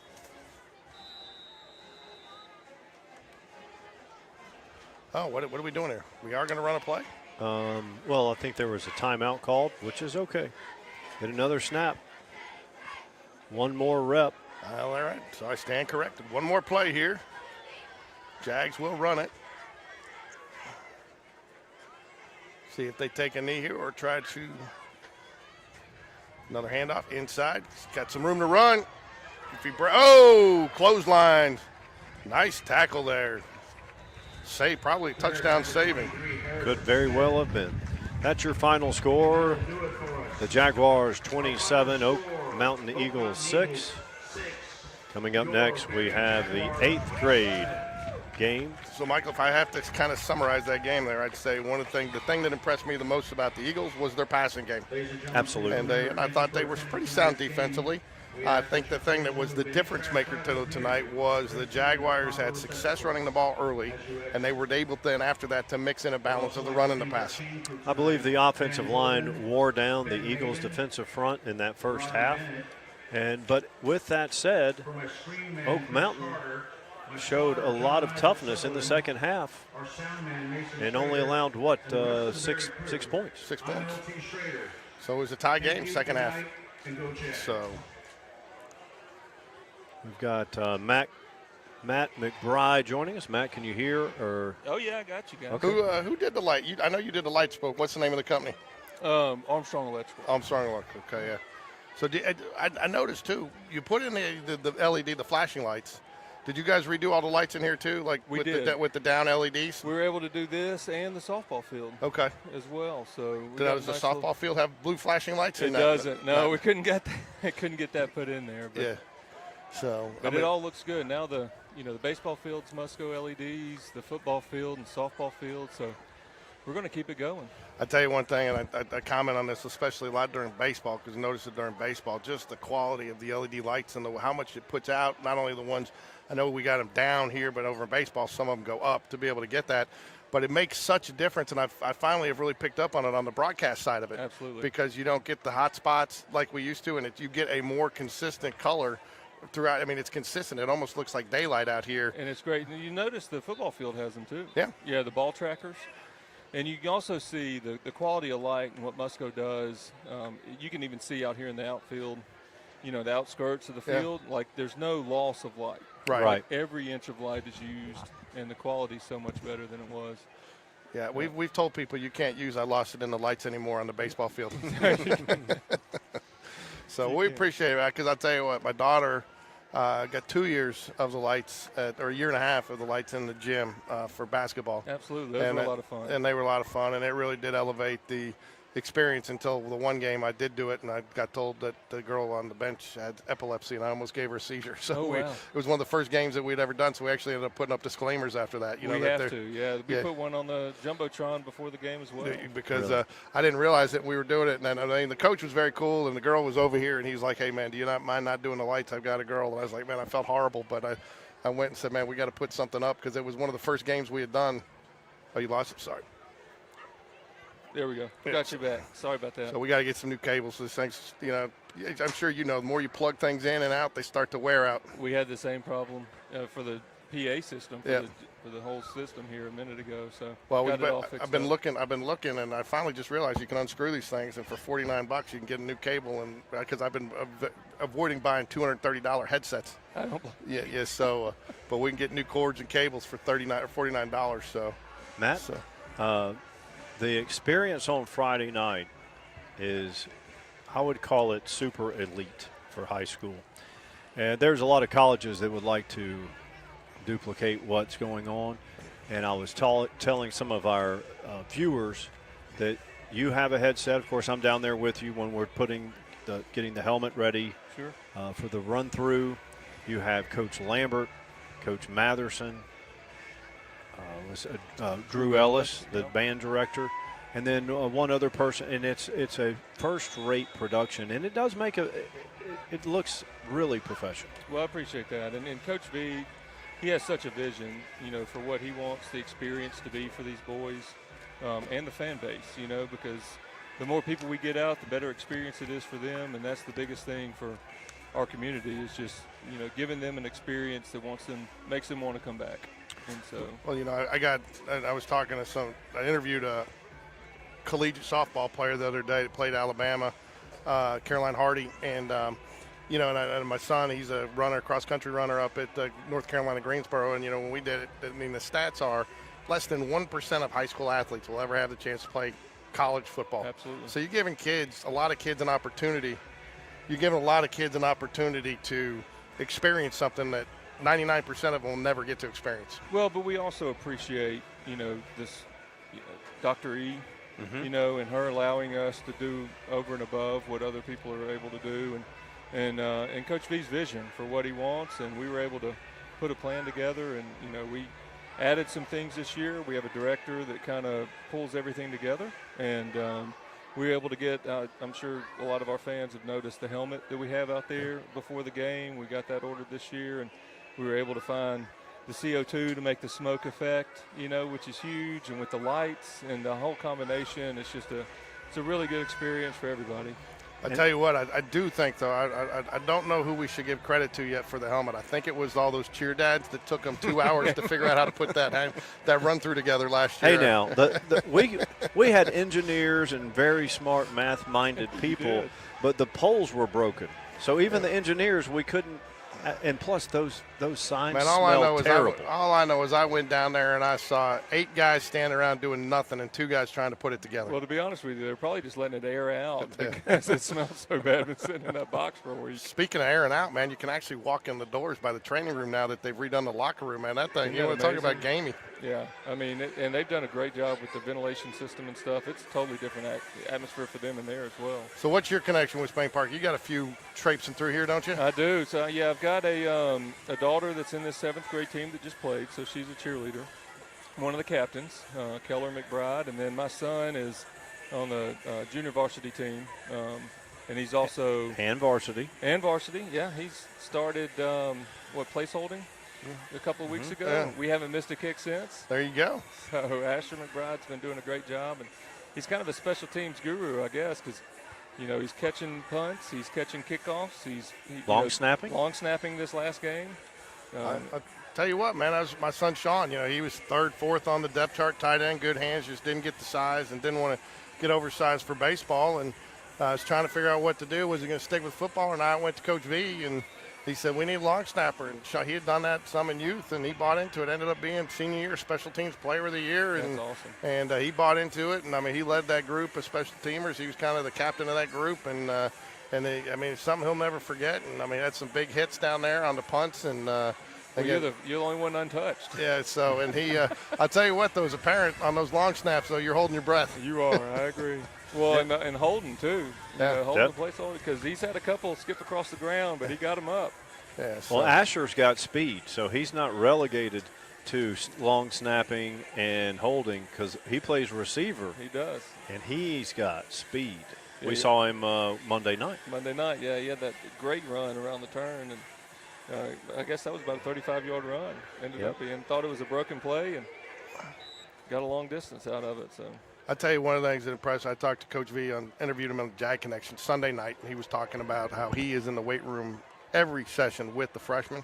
Yeah. And, I didn't realize, and maybe I'm naive to it. Maybe it's this way at every school. I don't think the ones I've been around and coaches that I've talked to, what's it mean to a player and a parent to have your head coach of the varsity that involved in your younger year players as they're developing? Well, I tell you, it means everything. We had a meeting, a football board meeting last night, and we brought that up. That was one of my primary points with a lot of people is, He does, and you'll see him. He's on the field right now. Yep. You know, he's out here for the 7th, 8th grade team. He wants to invest in these guys. You'll see him at youth football games up here during the week. To have a coach that puts that much intentionality towards our youth and the development of the program, I mean, that's what community is all about. That's what we're trying to build here.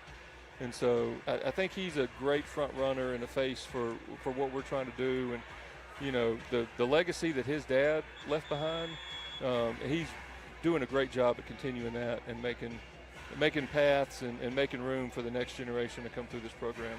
I would send any young person, not just a young man, any young person to Coach V with the culture that he is building here. And George and I, we've got older kids. And years ago, they were not developing a culture at the youth level. Even at there was a big disconnect from Spain Park and Barry. Yeah. And there should not be a disconnect, and now there is not. There's not. And you see it, too, in the locker room and even before. The Bible studies these guys are putting on every day. I mean, there's multiple Bible studies in the mornings, even before. We have practice at what? 6. They got to be here by 6:30, and there's guys getting here at 5:45 in the morning to make sure that they put their priorities first and they put God first in what they're doing. And it's just amazing that the transition, because I had my niece lived with us for a while, and she went to Spain Park, and so I've been around this program for the past 5 or 6 years. And so there was nothing wrong with it before, but the elevation that it's become in the past 3 years is it's tenfold. Right, the progression is, and it's been rapid. Yeah. So, and I like Coach V is honest. He's tough on the kids, but he's wanting to develop young men. And he said he'll say it when George is doing the Coach V show, whether it's the pregame or Jag Connection on Sunday nights. Coach will say, "Hey, what we do is hard. It's not. You just mentioned it. Kids are getting here at 5:45 and 6 a.m. for 6 o'clock practices. It is not easy. And then you have to be a student." Yeah, on top of that. I'll tell you what, though, when my kids were playing, they're 2 years removed now, but I never had to get them up to get here. No. And I always told the coach, man, that's always one of my benchmarks for when I don't got to drag a kid to practice or convince him or remind him it's time to go, and he gets up and goes on his own and like shit gets here early. That tells me they love what they're doing. Yeah, I agree with that 100%. So you've been around a little bit. What can we expect out of this? You've seen these guys a little bit, these 8th grade Jags. What can we expect tonight? They've got some depth, man, and they're actually pretty big. If you look at their lines, they've got some real size on their line, and it's coming up. They've done a good job. The 9th grade team this year, which was the 8th grade team last year, had a lot of talent, and we're excited about them coming up through the program. But these guys are right behind them. So we're excited to see, the 7th grade team you just saw play. They went undefeated last year, and then they've had a couple of bumps in the road this year, but they're still playing really good ball. And so we're real excited about what the program's doing and the future of what we got coming. Well, it looks like, though, at the middle school level, they've really made that commitment to development. I mean, you saw them running a lot of different plays today, getting a lot of different guys touches. There was some, and I thought that's one of the things I told Mike, Jags had some success early with the run, but they also showed some nice balance the rest of the way through that game. Well, and that's cool. The good thing about, the camaraderie between the middle school and the high school as well is I was in Coach V's office the other day, and Coach Bearden came up and he was calling Coach V about a play call that they had played in the varsity that they were running in middle school. And hey, how do we teach this to the guys? What's the terminology we need to use when we're checking the ball? And Coach V sat on the phone with him for 30 minutes, with people kind of waiting to talk to him. He was taking the time to say, hey, listen, this is what we're doing. This is why we're doing it. And helping them develop what's going to be the future of what we got. Great to hear. It's a lot of fun. So you said your daughter Kendall, right? Keller. Yep. So does she come out on Friday nights to watch Big Bro? She does, absolutely. Now, she probably doesn't pay as much of attention as the rest of them, but she's here. They have their little cheer squad going over there on the side over there. She might be watching the cheerleaders more, right? That's right. You want to, talk about somebody who's done a nice job making an experience, though, for everybody is Coach Donaldson, because he's gotten rid of all the playtime on the sides, and he's filtered some people. Now, there's still a little bit of that going on, but used to be you not be able to walk through here without getting, being in a minefield, being hit with a football, and he's got the youth kids more engaged in the actual game day experience. I agree with that 100%. And you got to give Dr. E a little bit of credit for that. Oh, I love too. Dr. E. She's been great. She's been very supportive of what we've done here. Well, she's Very supportive wonderful. of me and my kids, and I mean, we're very fortunate to have her. Absolutely, and she has a mindset. She knows what she wants, and she knows how to get it. So it's been a great experience with her as well. Well, guys, I'm going to let y'all run and have at it. Thanks, man. Enjoyed having you on, and thank you for everything you've done for Spain Park to enhance our game day experience. Good to see you guys, and y'all enjoy the rest of the evening. Caught down at the end. Thank you, Matt. Tackle made by Todd Price, number 4, Hudson Brewer. See, Is that you or me? well, Mike, Eagles out of the gate early. Yes, Couple- big play down the left side. Getting around the side here. So they're running it right. They're taking a little bit of the Jags medicine that they dishing out in the first game, running right at you. Obviously, Hudson Brewer is a solid athlete. He's listed as quarterback, running back, and DB. And he just made a big play down the left. Fumbled on the ground. Ooh, does a nice job getting back on it, but that was a little different than what we talked about the first game. He tried to make something happen, and it almost turned out to be a disaster. Yes, he did recover ultimately. Fortunate to fall on that one, but most times you don't want the snap rolling back. No. Not time for a short hop drill.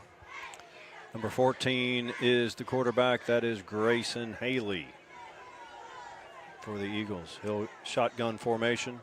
Jags in a 4-3 defense here. Going to roll out to the right side. He's going to try to pass it. Nobody there. Does force it underneath and gets it in there for the completion to the 4-yard line. So far, the offense has been 14-4. What do you think it is, Mike? Because, go back and maybe it's just because I was coaching, but you just seems to be a lot more passing now at this age than, when we were there. Yeah. And, I mean, you go even further back, and it's the They didn't veer pass and this, wishbone. they didn't pass this much in college several years ago. No, they didn't. And they've realized that, tempo and speed's going to put the defense at a disadvantage. Nice spin, and he gets in. Touchdown, Oak Mountain. That is number 14, Grayson Haley. Nice spin, and there is a flag. It's going to be a dead ball flag. We will see who it's against.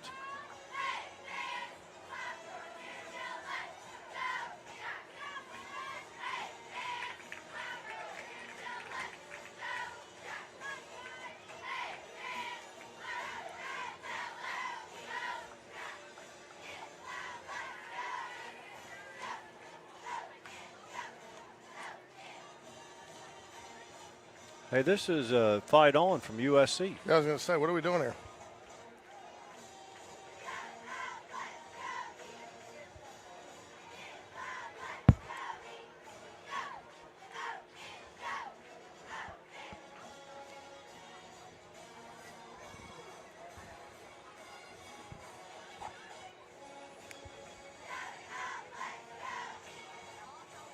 You want the good news or the bad news first, Mike? Yes.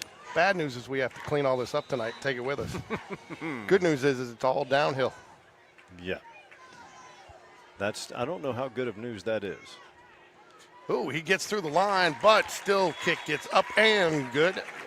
Oak Mountain 7, Jaguar 0, 6:23 remaining. Please pause while how do they say that? Take a brief break for station identification, remember? I tell you what, man, I had a guy the other day that was giving me a ride to the airport, one installer that I use up in Cincinnati, great guy, good friend. And he gets in there and he's got AM radio on in his car. I didn't even know anybody still had AM radio. I did not. I didn't even know they broadcast on AM radio. I had heard. Okay, so after the penalty, the Jags dead ball penalty, Jags started their own 15, so put themselves in a little bit of hole. Some type of personal foul late hit, I would assume, on Mike Lorena. Was not on me. Quarterback drops back. Nice little, in the hands there. Just couldn't pull it in. That's number 13, Sensabaugh. We called that name last year. How do you forget a name like Sensabaugh? Sensabaugh, 3 yards in a cloud of dust. So.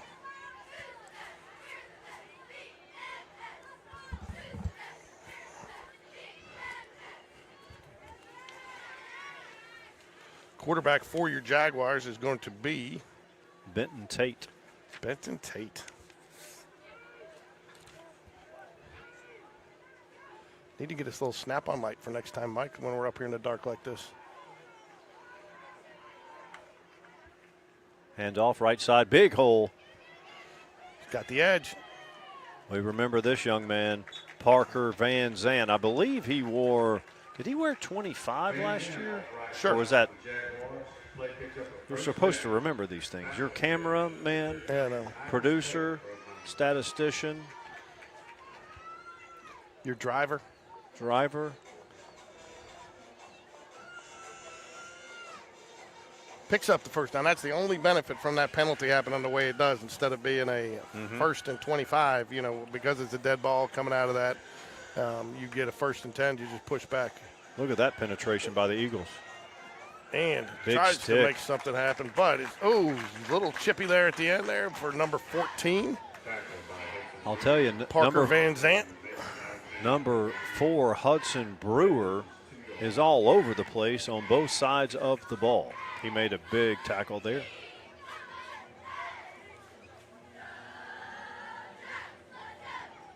Loss of 2. Tell you what, if I'm a running back, I'm wanting to run behind big number 71, Daniel Sandoval.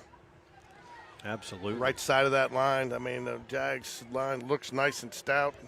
Also got number 56 up there, Luke Kilpatrick. Quick little screen out there, number 1. Way to cut it up. Didn't gain much, but gained a couple. Jackson Dempsey on the reception for the Jaguars and brings up a 3rd and a long 10. Don't really hear people say that long 10 very often, do you? No. But we do our own thing here. I want to thank everybody for joining us. If you haven't had a chance, make sure you subscribe. Every subscriber we pick up from now to the end of the season will generate a contribution to Spain Park and Berry football. Empty back set for the Jaguars. Good pocket. Oh, nice. That was Led him just a little far. Nice throw. Intended receiver Parker Van Zandt just out of his reach. Yep, just a little bit off. Looked like a little confusion there, Mike, between the two receivers. It looked like somebody, and I think he drifted a little, but that ball did. And again, I think some of that could be the function. We still got wind has died down a tad, but I think that ball just sailed a little bit on him. What do you think? Yes, definitely. Got it up and some air underneath it, and the wind definitely could have affected that pass. Jags elect to punt here in the first quarter, 4:08 remaining. Jags trail by 7. Defense looked a little sleepy out there first drive, Mike. Look for him to maybe increase the intensity level here. What do you think? They need to step it up here because Oak Mountain showed that they have the horses to go fast, and they can also play the power game. Right.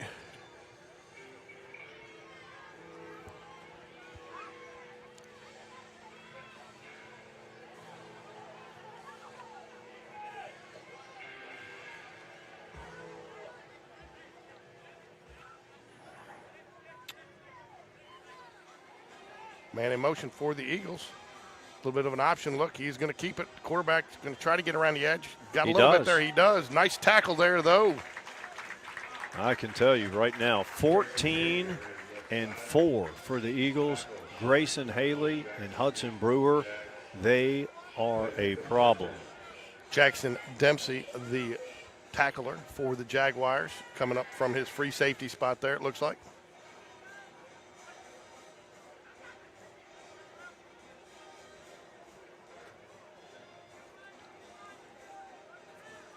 .21 in motion right side.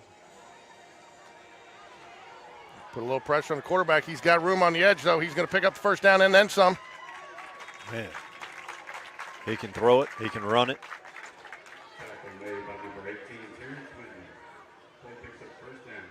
He can grill you a burger on the sideline between drives. Probably so. And if he can't, maybe number 4 can.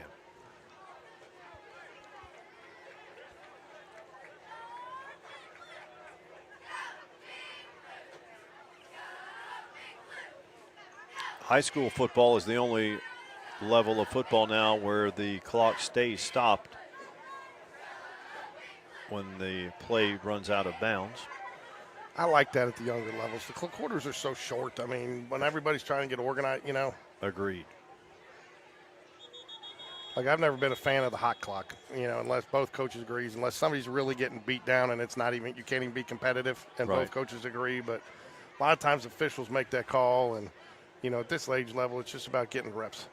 He's going to mush a little false start action there. He's going to push the Eagles back, make it 1st and 15 here from the Jaguar 33-yard line. Mike, what do you got to do defensively here? Jags haven't had an answer yet. No, I would say you want to keep contained on 14, because when he gets to the edge, he can beat you with his arm or his feet.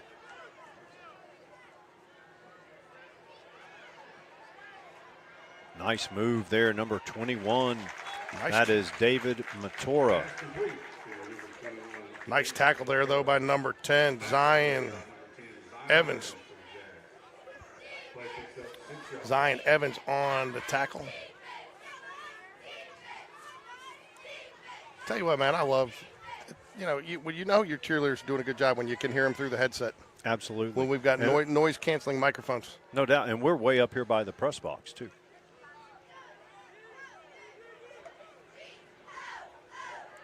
Nice little pitch on the option. Stiff arm. Picks up the 1st down.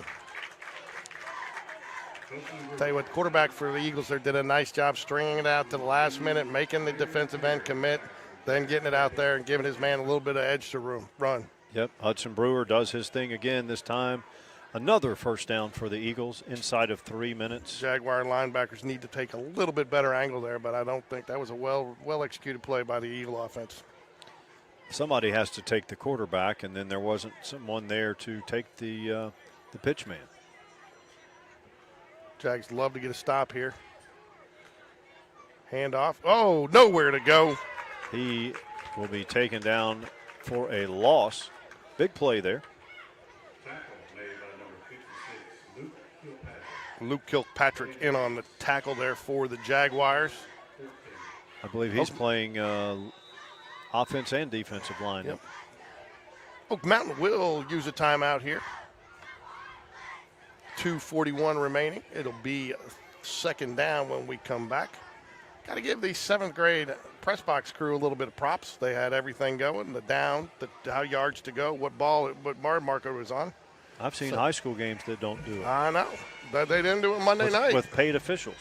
I know. They didn't do it on Monday night. I mean, it's not that hard, but so shout out to the 7th grade press box crew.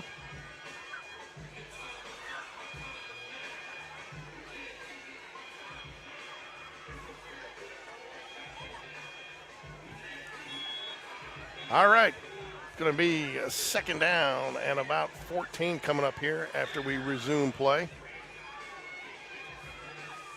Jaguars have not had an answer except for that last play for the Eagles offense. Empty set backfield for the Eagles. Man goes in motion. Oh, almost intercepted. Tried to fake the jet sweep there. Didn't even look like the receiver saw the ball coming, did it? Well, they had a different quarterback. That was the quarterback that was on the route. Do you see that? No, I didn't catch that. That was the quarterback that was on the route. Jacob Engel threw that, huh? Jacob Engel in there now at quarterback for the Eagles. That's going to bring up a 3rd down and 13. He's going to drop back to pass. It's going to go out wide, and it is out of bounds, out of the reach of number 7, the receiver, Trip Smith. 4th down and 14. I don't know why you make that switch. I don't know. He put it right on 14. He just didn't have his head turned around in time. It hit him in the hands. He just didn't have enough time to gather it. But it shows you the athleticism of 14, 4, and 3. When you have players like that are interchangeable, that athletic.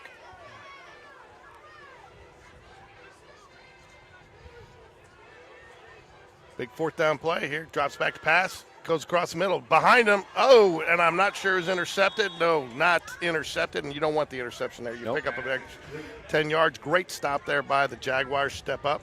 Not sure the Eagles, did somebody get hurt, you think, on that? Do you think To switch quarterbacks? No. The starting quarterback is playing receiver now.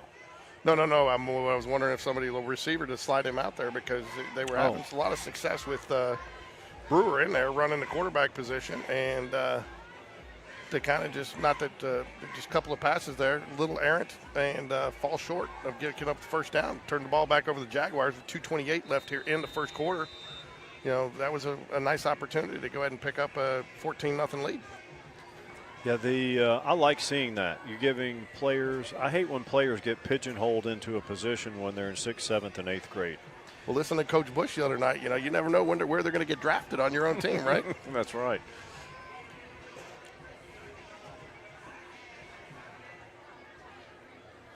So here we go. 1st and 10 for the Jaguars from their own 25, best starting field position of the night. Handoff around the edge. He's got some room. Oh, nice tackle there. Number 4 again. He is all over the field, offense, defense. Parker Van Zant, though, with a nice run there for the Jaguars. Picks up 7, making it 6, makes it a 2nd down and 4 coming up here for the Jaguars. Hudson Brewer, number 4, with the stop. Should we call him QB1? He's all over the place like Jasinski used to be.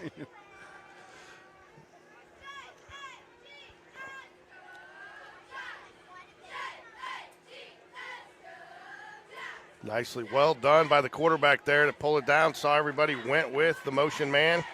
Benton Tate, he'll pick it up. 1st down, Jags.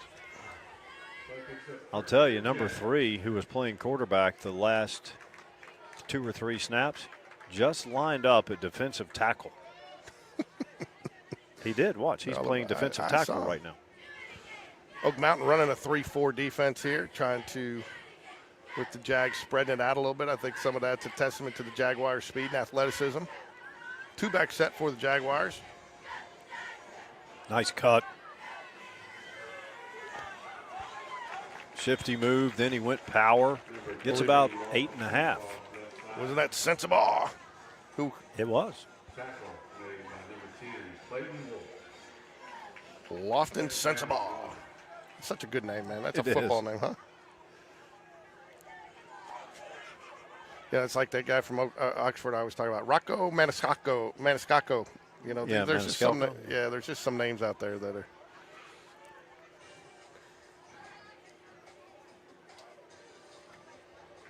Ty Price, number 2, younger brother of Barrett Price, who's seen a couple of good varsity nights recently. He has. Nice pitch and catch. Quarterback did and he took a hit there. There's the aforementioned Ty Price catching the ball like his brother Barrett. Runs solid routes. I'll tell you what, too. I mean, working against the sideline there for an 8th grader, rollout pass there. You know, and with the misdirection there to roll out the wrong, to turn the wrong way, to get his eyes back upfield, pick up his receivers. That's talent, Mike. It is. You know who's not talented? This guy right here.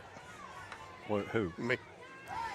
We're old. We don't have to be talented. Nice play again. Nice play. Way to keep those legs running and pick up some extra yards, yak yards after the catch.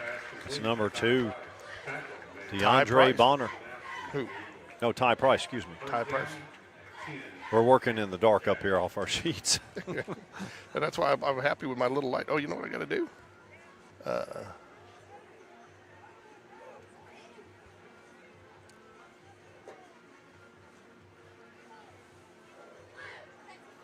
I'll do it at the. This will be the final play, barring a defensive, even if it's a defensive penalty. Final play of the quarter. Shuffle pass. Shuffle pass. Nice play. Woo! Bingo. Tell you, the Jags have woken up here, Mike. Van Zant, collision with number 4, Hudson Brewer. You know Hudson Brewer's going to be tired. He doesn't take many snaps off.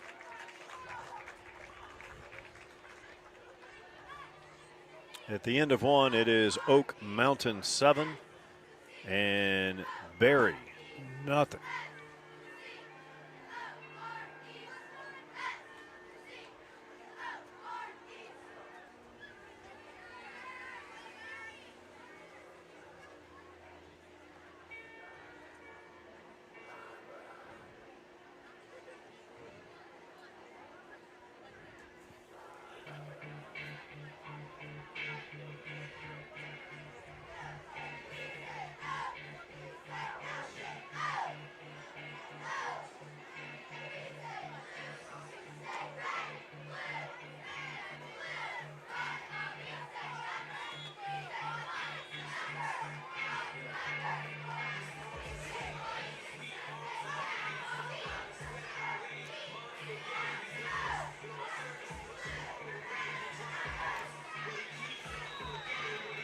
M&M on the PA.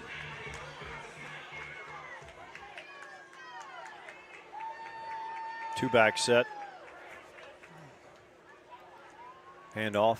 Sensabaugh again. Another positive gain on first down.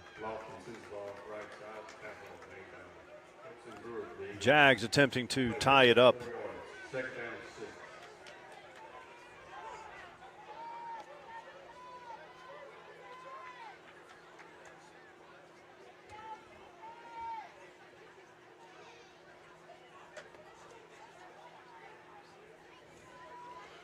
Jags get the play set. 15 on the play clock here. Plenty of time.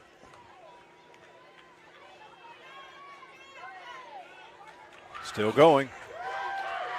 Inside the 5. First down. First and There, a goal. little bobbing and weaving.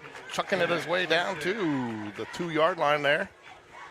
Again, that's where I still question that quarterback change last drive, Mike. You know, they were driving, but, you know, again, maybe just like you said, you don't want to pigeonhole a player, give a couple of other guys some opportunities. They obviously had confidence in him, and he might be a little bit more of a passing quarterback. Touchdown, Spain Park. No, actually, it's touchdown, Barry. Thanks, Mike. But touchdown, Jaguars. See if the Jags will go for 2 or elect to kick it.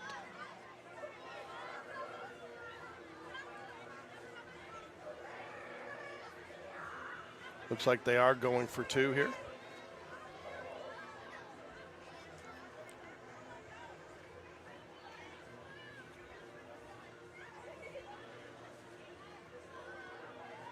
Ty Price in motion. Oh, Catches the that short to him. He's pass. Got in there. Ball Determination fight and right effort. there.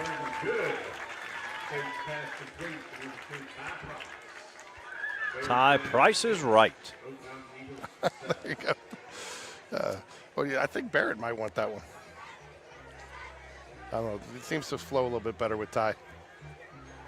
Huh? Yeah. Well, I guess the older sibling gets the choice, maybe. Maybe.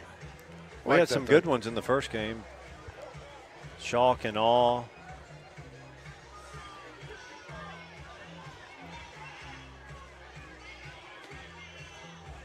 Is Sam Beverly Coach Beverly? I believe he is. I mean, I know he's not Coach Beverly.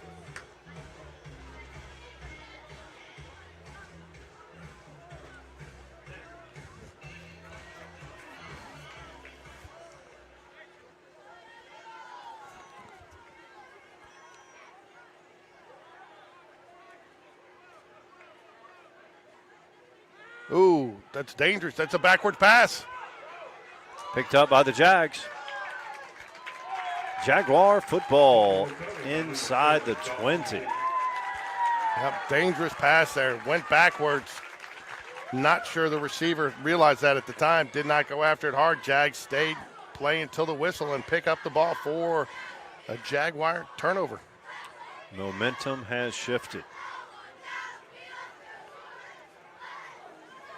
Oak Mountain was primed and ready to go up 2 scores. That drive stalled out. And now they trail by 1, and Spain Park has it first down and 10 at the 17. You go for a quick hit here, right, Mike? Maybe something to the corner. I would not be opposed to that by any means. Maybe a little flag route out to the wide side of the field there. See if you can't get something in a little bit of space. Get your best athlete ISO'd out there. Got Jackson Dempsey out there on the wide side of the field. And there, what a call. And almost a touchdown, but great play. Hey, that was 7 on 7. That was a good call there, George. Number 7 for the Eagles saved that touchdown, but that pitch and catch. Well, it's a safe play. Yeah. It's a safe play. You know, you got a quarterback, as long as your quarterback doesn't underthrow it. Right, You know, and you got a quarterback with an arm. He puts it out there where only his guy can get it. And if nothing happens, you got a chance for a home run and a quick hit there, which they get. You know, you got to like your chances here with 4 plays from the 3-yard line. And the Jags are only going to need 1 to get it in there and take a. That Van Zant Of course. What's he say? Van Zant says, I'll take 6. Thank you very much. You finally got me on board, man. It took you 2 seasons. So I want to thank everybody for joining us out here on Game Day Sports Radio. It's been a pleasure to call a couple of games this week for the younger Jaguars. Jags will elect to go for 2 again here, try to make it a 14-7 game. 16-7 if they make it, right? Oh, yeah, that's right, because they got in last night. There it is. They do. Wow, Price. what a play. Price is right again. Ty, the price is right.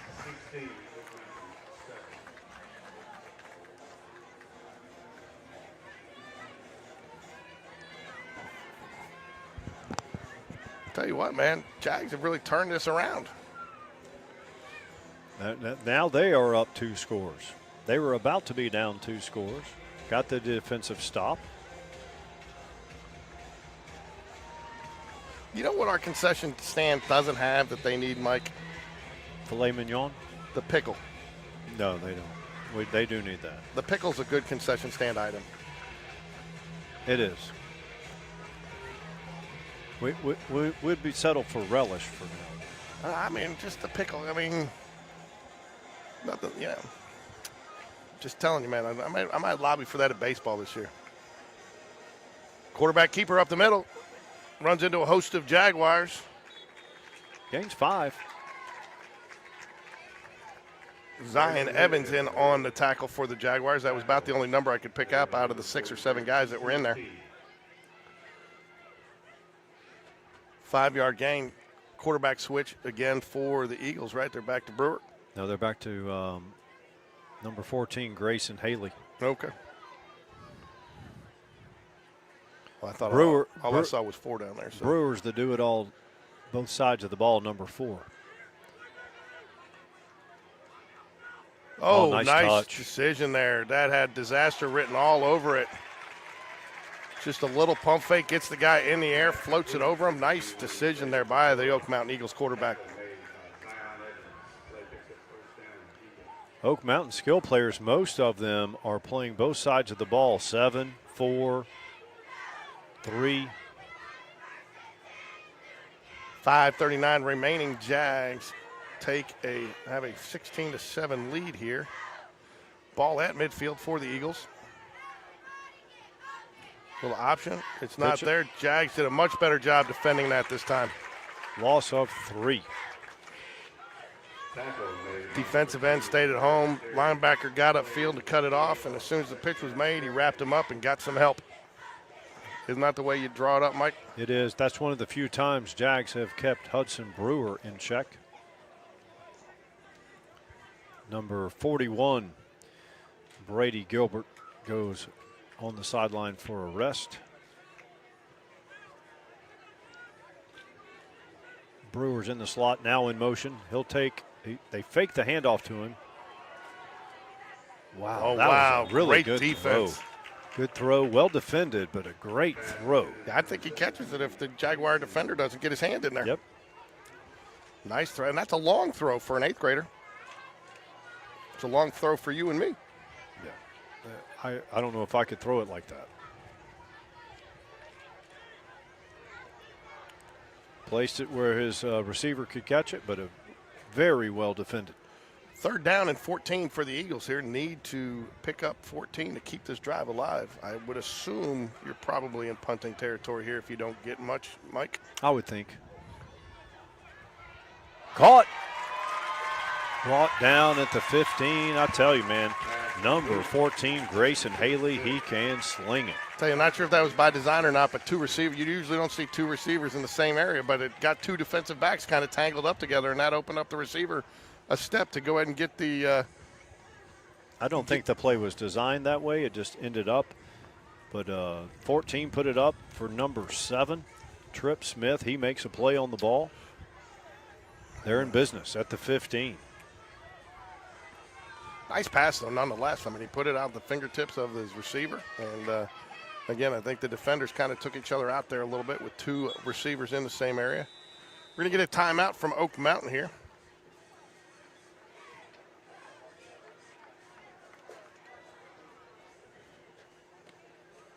Seeing some firepower in this first half from both Eagles and Jaguars.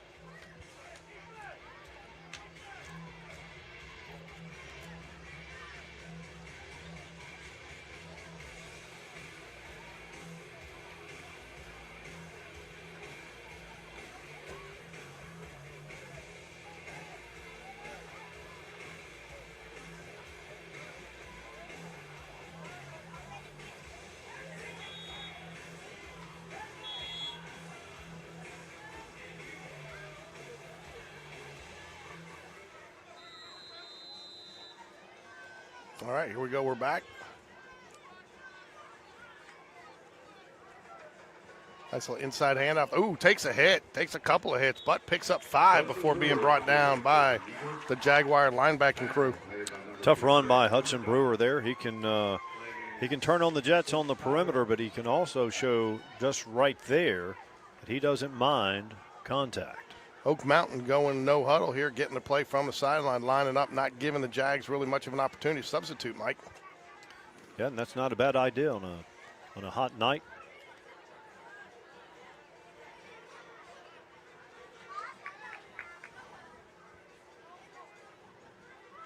Look for him to go to the wide side of the field here, Mike. I feel it.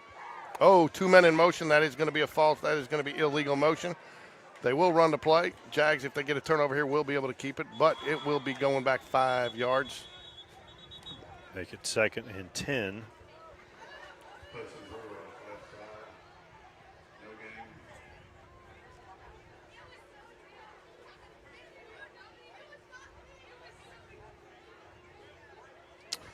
.318 remaining here in our first half action. Been a good football game so far, Mike. Yep, a lot of action.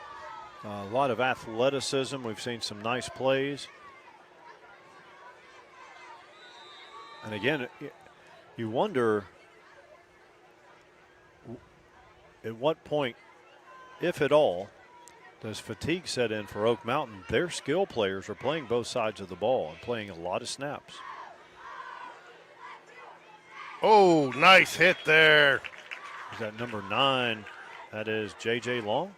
Yeah. Nice play, J.J. Number 8, Ramani Robinson. Start down 10. Hey, it's pronounced Shasha. 17, Shasha. Shasha, 17, Shasha. Huh? It was, yeah. Shasha. Nice little pass catch. Nice Ooh, move. Close to a first down. I believe they're going to award him with that first down, and they will. That little jump start move. What is that? These kids will tell you these days. What is that? R1, R2 on the video. They did a little R2 there. Yeah, that's reminiscent of the old Barry Sanders. Whoop whoop. Whoop whoop. Chris Berman. Whoop whoop.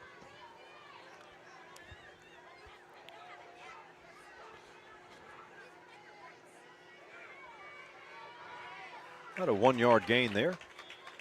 Clock is running. Handoff number 4, Hudson Brewer. 2:22 remaining in the second quarter. Jags will get the ball to start the second half, I believe.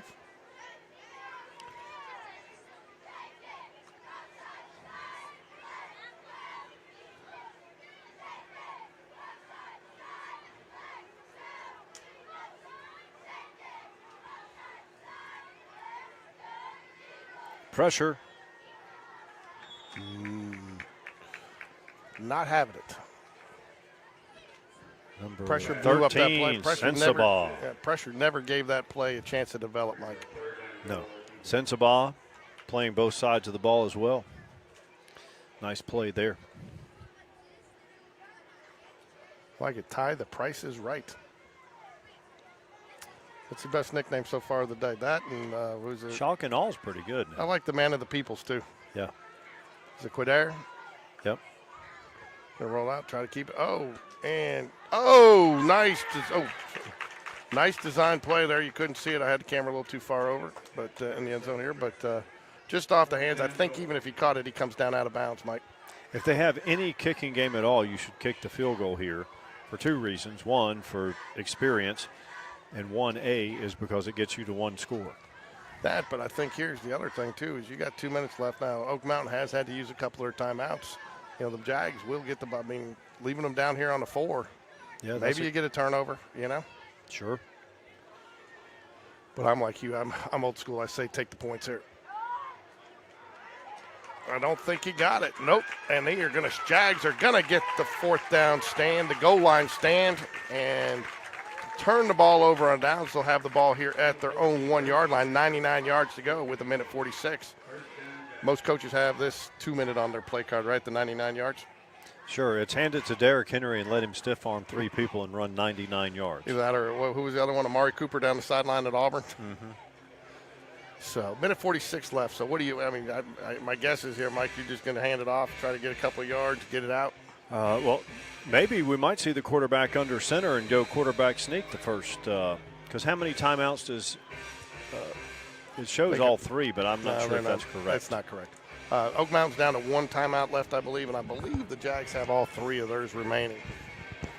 Well, if you're wanting to win the game, you would run quarterback sneak twice. Ooh, deep from the end zone. He's going to get, oh, wow, he's going to get out, and he's got room. He's got the edge. Can he beat him? 1 man to beat. No, he can't do it, but gives the Jags some breathing room. There's number 4 again. Hudson Brewer. Saves a touchdown, a 99-yard touchdown save. Here we are talking about Derrick Henry and the stiff arm, but nice play there by the Jaguars. You think you think that's the other risk there defensively? You sell out a little bit too much to try to get him there, and then you squeeze in a little bit too much and you give him the edge because there was nobody out there. And once he got that corner, he had a chance to be gone. Very common on 4th and short in a situation like that. It will go the distance. You just sell out a little bit and lose contain in your position, and that's wide open. And it's still a great run. Oh, he's got him. He's got him. Call it. First down, Jags at the 31. 1:29 remaining. No rush. You don't have to go supersonic. You've got time. Wow. When I was joking around when I said, do we have that play card for the 99 yards? But that was nice. And I'll tell you what, a great job by the quarterback there. Under pressure. Stepped up, set his feet, and then made the throw. A lot of guys will try to throw that without squaring up, and it comes up short and is intercepted. If anything there, he was going to overthrow his man, and we would be going back for 2nd down. Doesn't get much, but I like the play call. I do too. Spain Park going to use a time. Spain Park, Berry Park. The Berry Park Jaguars. The Berry Park Jaguars. So we told you we're not going to apologize for calling Berry Spain Park anymore. It's just it's too hard. Big shout out to Coach Matt Bowden and Rusty White. Want to thank them for the effort they put to give us good, clean rosters and get the rosters from the opposing team and give us some notes on some players. And they will be joining us on Sunday night's Jag Connection. We will get their coaching perspective instead of a player perspective. That will be very good.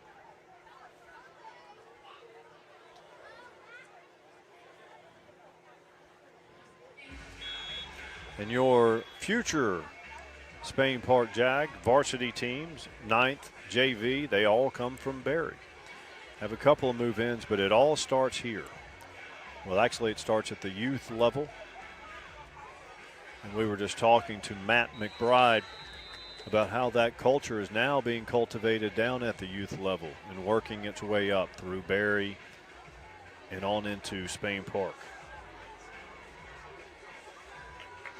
If you have a young athlete that is a multi-sport athlete, send them to Spain Park because that kid will be allowed to play multiple sports. Not only allowed, time out. Wow. Encouraged.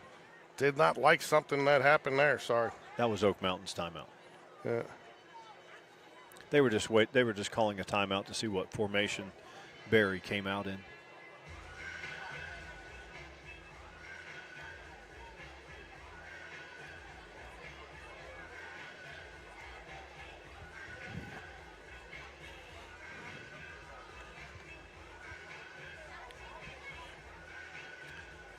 Second down.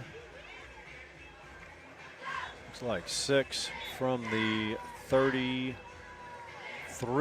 of Oak Mountain. 1:03 remaining, second quarter. Jags up 9.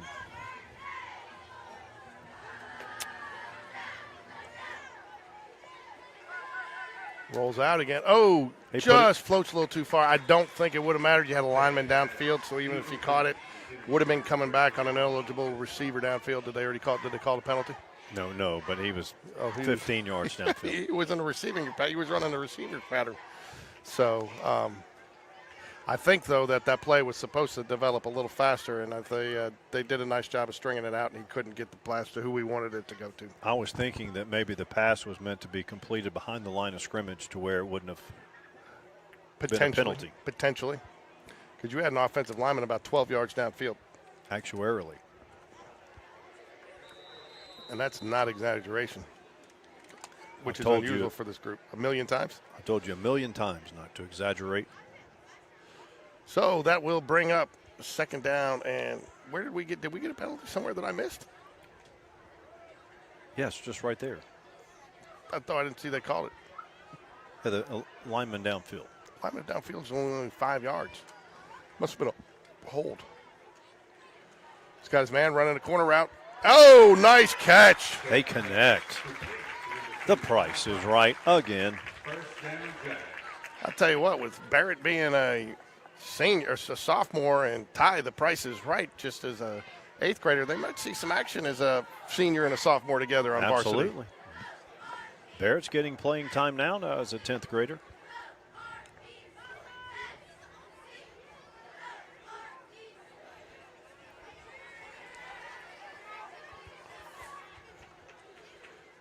Two backs in the backfield for the Jaguars. 3 wide receivers here on the wide side of the field. Fakes the handoff inside and then hands it off. Sensabaugh, power. Close to a first down, just short. Got to get up and move. They're going to get a timeout here from the Jaguars here. I don't know if you needed a timeout there. You know, I guess you can't still pick up the first down. It's going to be second down and 1 to go here from about the 6 yard line. But, you know, I might have had a quick run in there to see if I can't catch him off balance, go fast. Tell you what was that go fast with Alabama the other day with Jeremy Bernard in the backfield and nobody ready, and then they fourth down. I mean, I know. At that level, that's surprising to see those type of errors.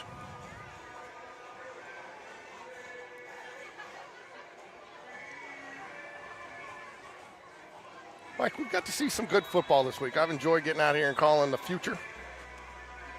So well said. They're calling the future of Spain Park. And, you know, we are seeing the future of Spain Park, but we are also highly aware that some of these kids are going to go and gravitate to other sports, and this is going to be the only time that they have their name called on a broadcast on a football field, and it is fun for us as broadcasters. appreciate Coach V allowing us and Coach Bowden and to be a part of it. All right, second down and 1 from the 6. Another power run. Oh, we Fumbled. lost the ball. Eagles have it, I believe.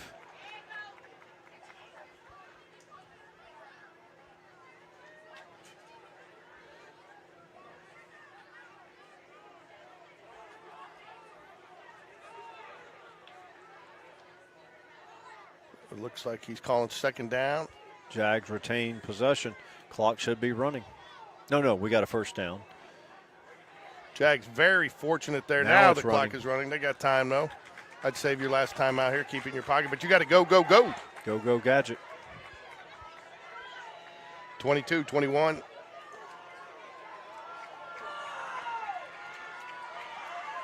Defensive And he is gonna be stand. stopped. Now I think you got to use your timeout here. Yep. You got to get in the end zone here. So what are you thinking? A little pass? I don't think you run it. I mean, the only way I think you run it here is if you go under center and you tush push. Do we have that in our arsenal? I don't know. I didn't know that we had a 99-yard 2-minute offense in our arsenal. Well, we've got at least a 98-yard because we've gone 98 to this point. 11.6 seconds remaining. Jags with the opportunity here to make it a 3-score lead. I tell you what, man, if the Jags are 2-4 right now, I'd love to see what the four teams that they, you know. And Oak Mountain too. I mean, both of these teams, I'm seeing talent.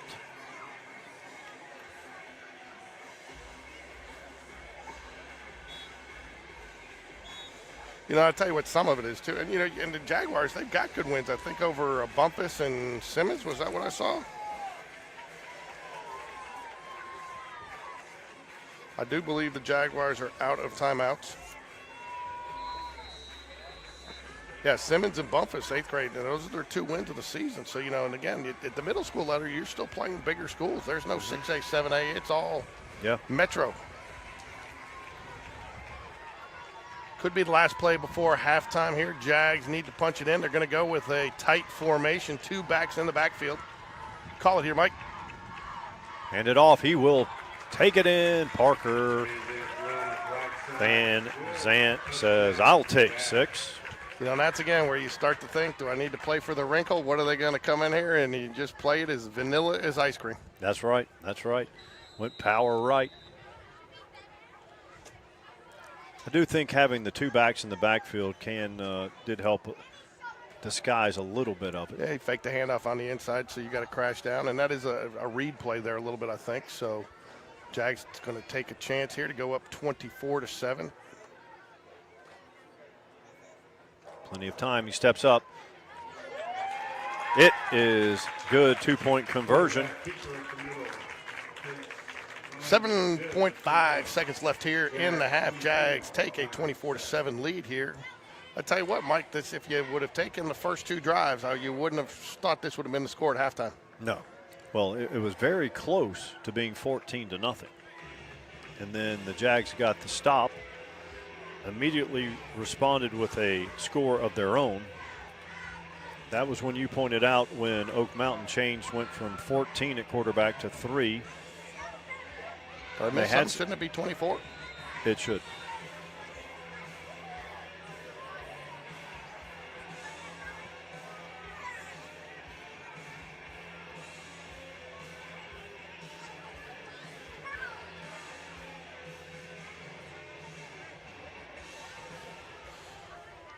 Oak Mountain going to try to get some here, maybe a little jailbreak screen here. They do have some blockers out front for him.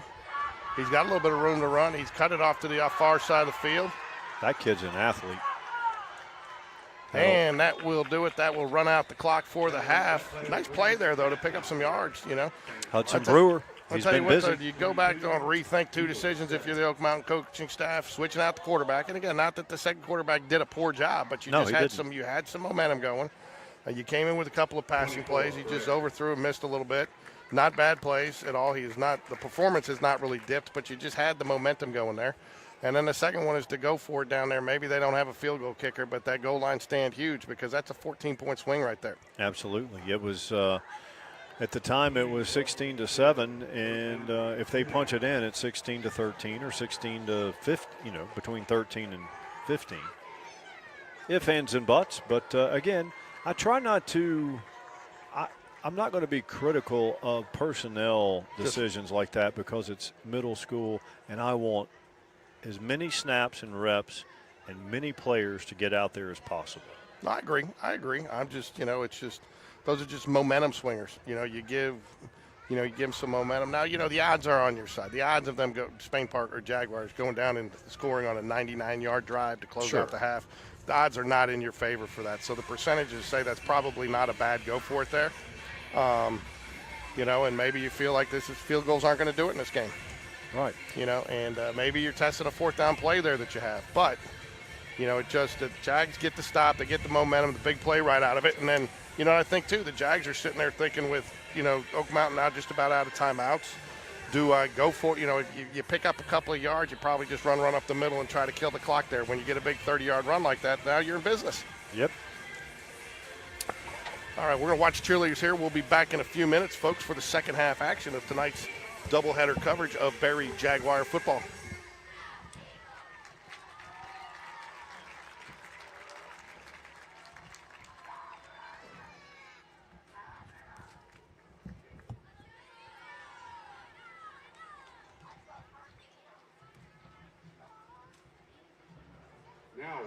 Oak Mountain Dance Team.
Now welcome your JAG 8th grade cheerleaders.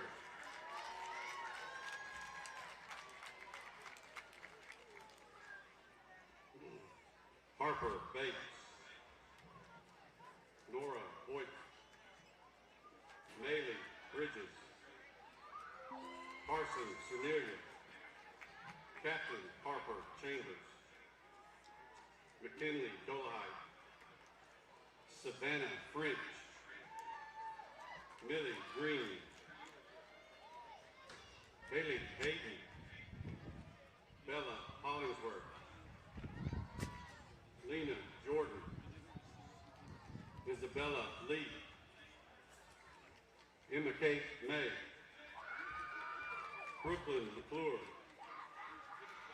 Neely Mabane, Captain Millie Pyle, Savannah Scott, Captain L. Smith, Darby Snuggs, Ellie Thorne, Callie Whitehurst, Caroline Williams, Captain Peyton Woodall, Piper Woodward.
Now coming to the field, Barry Sparklers.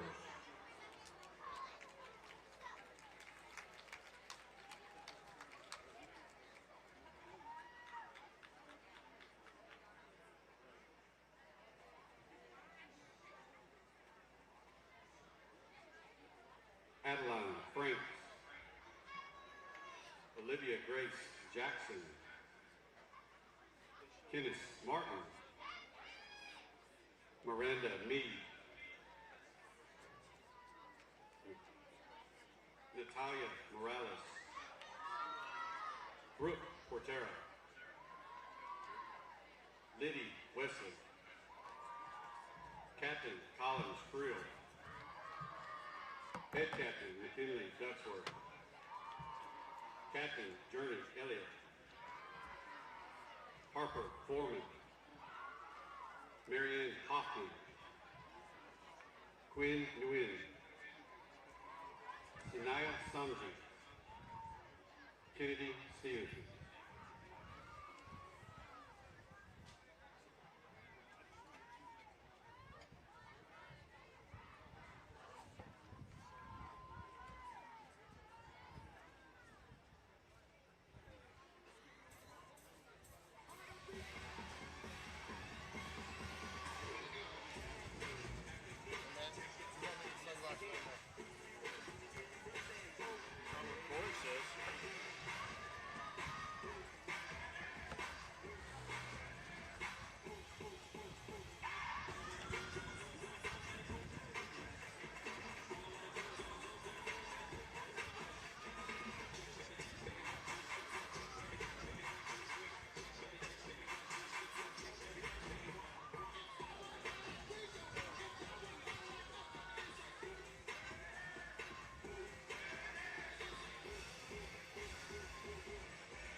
Thank you, ladies.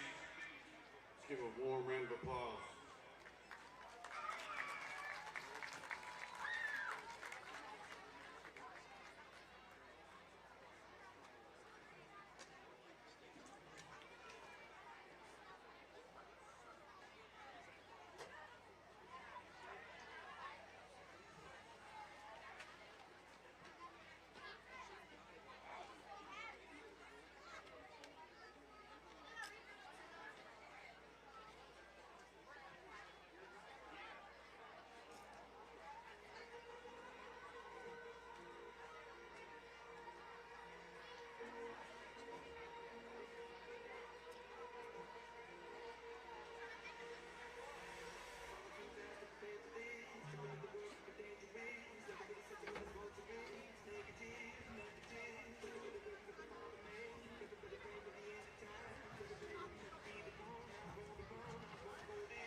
Coming up on second half kickoff, Spain Park leads 24-7. Oak Mountain got out to a 7-0 lead. They were threatening to go up 2 scores. Spain Park got a stop, turnover on downs, went down and scored. 24 unanswered points by the Jaguars. And again, I just called them Spain Park again. It, of course, is Barry. This is 8th grade Oak Mountain at Barry, playing at Spain Park Field.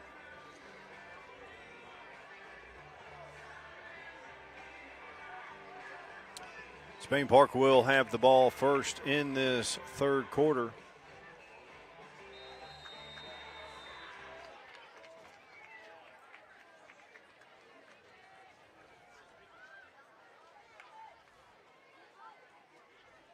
Rolls out left, cuts back, goes down, takes about a 4-yard loss. Quarterback Benton Tate did not want to risk the INT, did not throw it up for grabs. Takes the 4-yard loss. So, Mike, you're the Oak Mountain coach. What did you tell your team at half? I'm not really sure what the coach would say, but from our standpoint, if it looks to me like they were highly competitive, just 2 or 3 plays made the difference.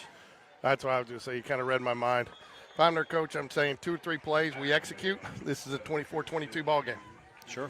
You know, if, you know, just a couple plays you execute on. And so you're 2-3 plays away, and it's no different in the second half. You get a stop here. You know, you get the ball back, you can make it a 1-score game. Right.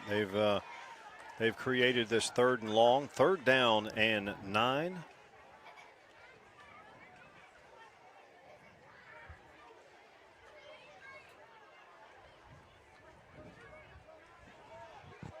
Tell you, I got a little treat coming this weekend, Mike. I'll tell you about it here after this play.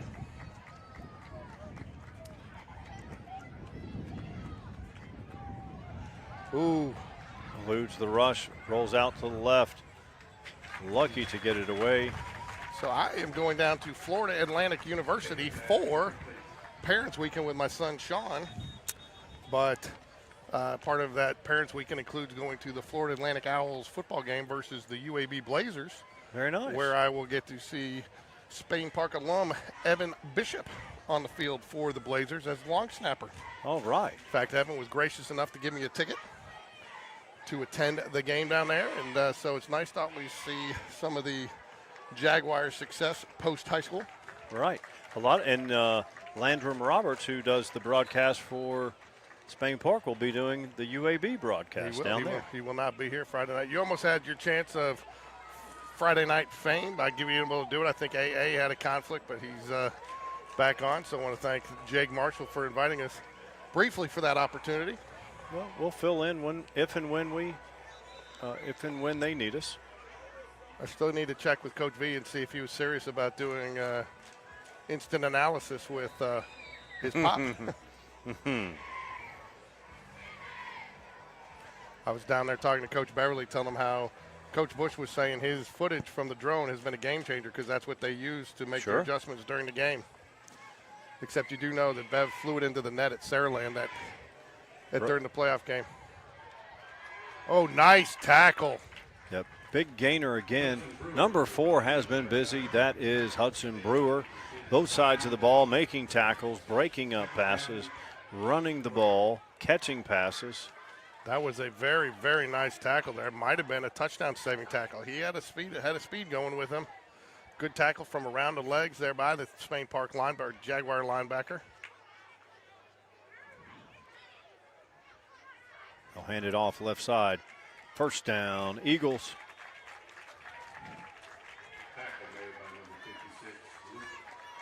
Luke Kilpatrick, another stop. First down and 10, Eagles just across midfield, 5:38 remaining in the third.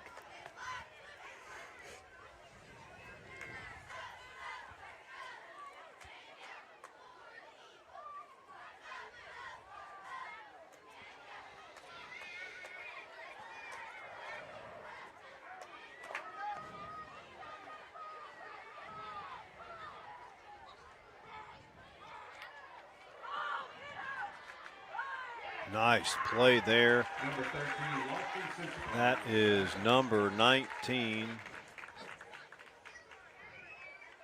Play loses 5 yards. Second down, 15.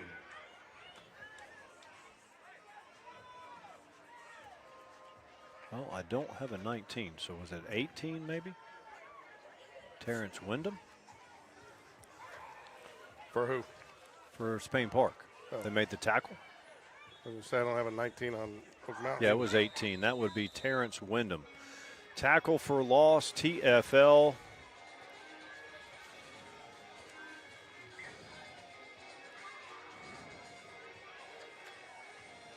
It's a big play right there. Really was. Puts them behind the chain. Second down and about 14.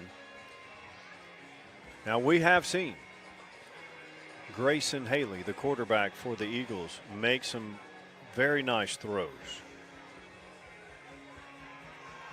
They have athletes on the perimeter that can catch and run. But in 8th grade, 2nd and 14 is a big task. You don't have to get it all on second down either. No, you do not.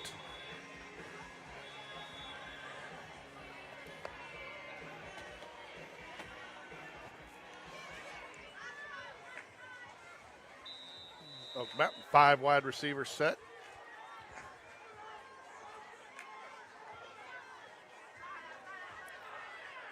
Keeper all the way, and to your point, does not have to get it all, picks up about half. Give it to Hudson Brewer, one of their outstanding athletes. Got to figure down too, Mike. You're in 4-down territory here. You know what that play is called? What? Hudson Brewer right. Hudson It's Brewer like right. when you have athletes like that, you just say Hudson right, Hudson Hudson left, Hudson up the middle. We've got our own Hudson Reed. We do.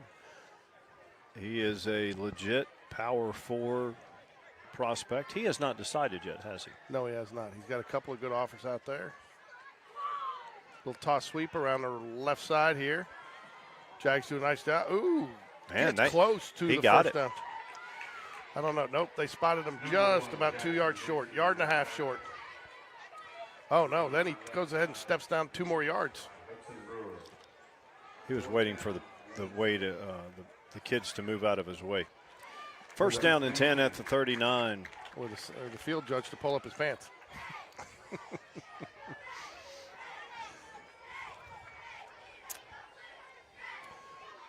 3:36 remaining. Time not a friend of the Eagles, but still plenty of time left to get back in this.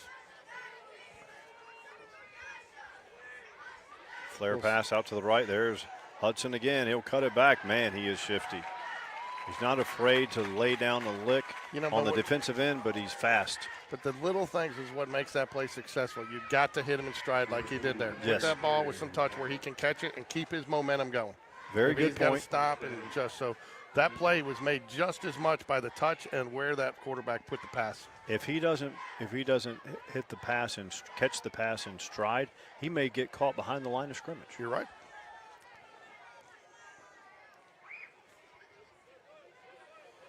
.259 remaining. Oak Mountain trails by 17. Little handoff on the jet sweep there. Chases them down nicely, gets the tackle, but not before picking up 6 yards there. Is that J.J. Long again with the stop? It was either 8 or 9. David Matora on the run for the Eagles. I can't see from this far if that was 8 or 9 for the Jags. I couldn't either. Tell you what, I like the bigger bodies on the high school. The numbers are Yes. easier to see. I believe it was number 8. Robinson. You know what else helps with that, Mike? Binoculars. What are those? Kind of like the Titanic, you keep forgetting them.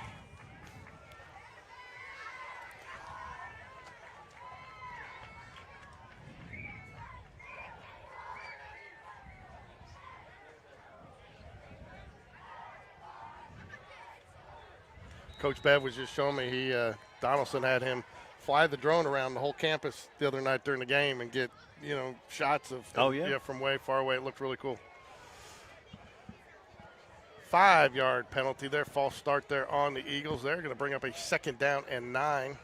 Now, does Coach have to register that with the FAA? Like flight plan? well, no, I mean, you're supposed to. Does he have to? I'm not sure. Only when he flies it by your house, Mike. Little run up the middle there, picks up, and what do we got here? We got a flag. So on the line of scrimmage, looks like he's putting his hands. What's he going to call it? Illegal shift there on the Eagles. Going to bring up a 2nd down and 14 if the Jaguars accept it. I assume they will. We are watching 8th grade football. Oak Mountain at Spain Park. I want to give a shout out to an 8th grade defensive tackle in St. Croix Lutheran Academy from the state of Minnesota. 10,000 Lakes. Land of 10,000 lakes. And he is an 8th grader? He is an 8th grader. How is their season going? I think pretty well.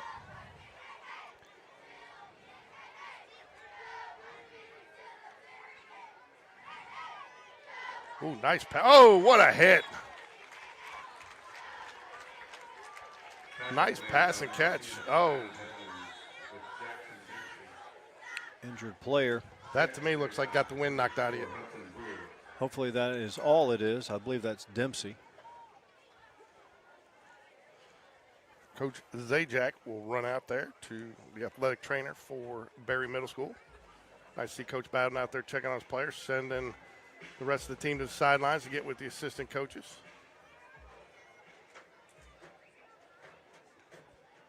Yeah, I think so. They're bringing them some water.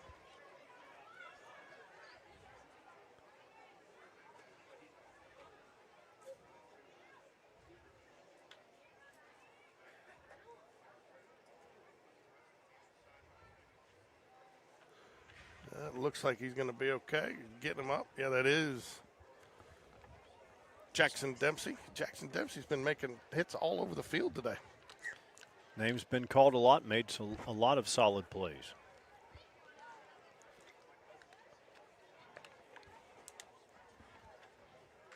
Good to see him up, walking off on his own.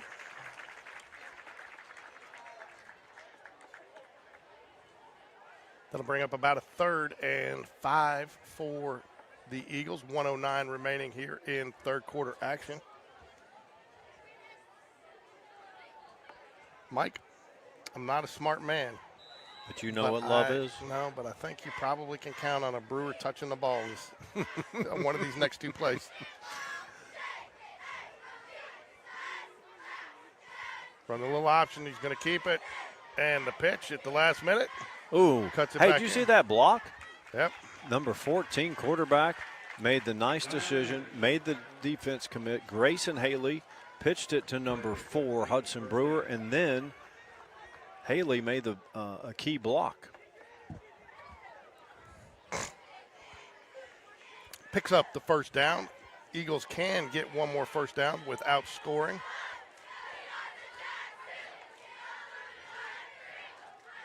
Drops back. Oh, and that's going to be a big sack there. Oh, just out of the camera, sorry.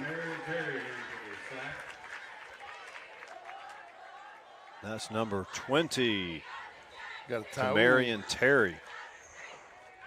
Quarterback number 14, Grayson Haley, still down. Hopefully nothing serious.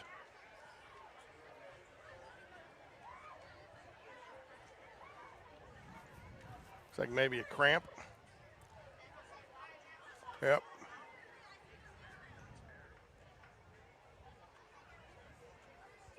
It is the month of October, but here in Alabama, you still have 85-degree days. I believe the high today was 86. Yeah, did I see a game on up in Wyoming this week in the snow? You might have. I saw footage on X in June, mid-June. Wyoming, there was it was in Montana, mid-June, football camp in snow. It was a snow, like almost blizzard in mid-June, which is very unusual, but it did happen. Oak Mountain have to bring in another quarterback at least for one play here. We're thinking it's going to be 3 or 4. It's 3. Big play, though, for the Jaguars there to get that sack, to bring up a 2nd down. Looks like about 20. Jacob Engel will take the helm. To his left is running back Hudson Brewer. Fake. Oh, Pass wow. caught. Great play. Great play. They bid on the fake to Brewer. Little deception there, and picked up a good chunk of the Into the third quarter. Jags up 24-7. You know, you can't blame the defense, especially the linebackers. When Hudson Brewer is having a night like he is, you have to respect that.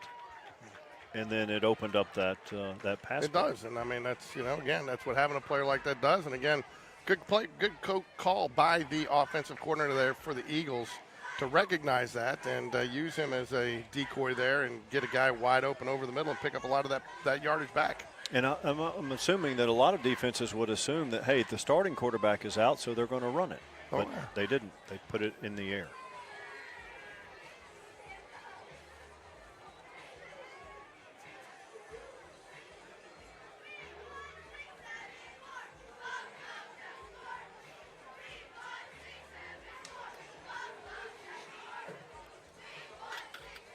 The final stanza is here. Stanza? Mm-hmm. I want to thank everybody for joining us for our Game Day Sports Radio coverage of Spain Park and Barry football this week. It's been a fun week, Mike. It has. Every year we get to do 1 or 2 weeks of 7th, 8th, 9th, and JV.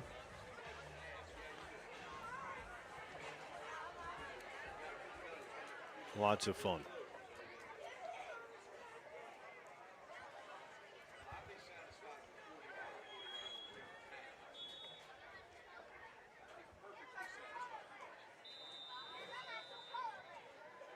Third down. Looks like about 6. It's going to bring up fourth down and about 3 from the 4. Hudson Brewer's going to need an ice bath. Jags, big stand here at the end of the second quarter to really flip the momentum of this game. Probably had a chance to go in it as a one score, but I call it one score. I know they need 2 with the conversion because the Jags going for 2, but without having the kicker. But that really flipped the momentum of this game, Mike. It did. And most of these games we've covered, it has been 1, 2, or 3 plays that have decided the outcome. Got a head of steam going, but he's going to get stopped short again. No, they gave it to him. Yeah, he got it across. I thought he stopped short. I think I saw an offensive lineman fall. Touchdown, Eagles. There's number 4. Yeoman's work from Hudson. So what do you Brewer. do? Even if you go for 2, you're still down 9. 7, you're still down 10. So. Well, if they're not going to kick, then you just go for 2 anyway, right? So. 7:10 left. USC Trojans in the building. If you can hear the noise, the fight on.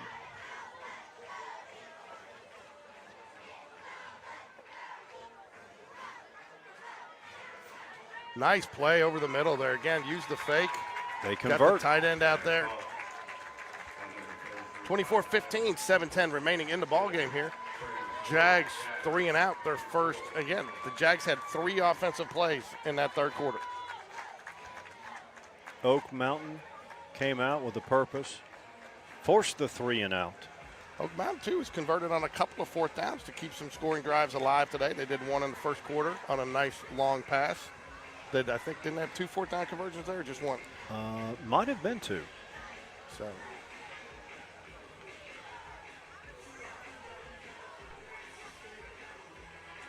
Jags just need a drive, take some time off the clock here. This is where, too, and I don't know what the rule is in 8th grade because there's a lot of waffling around, but this is where I like it if there was under, 3 minutes left and that you do some kickoffs because, you can, it takes all you got to do now is kill time, right?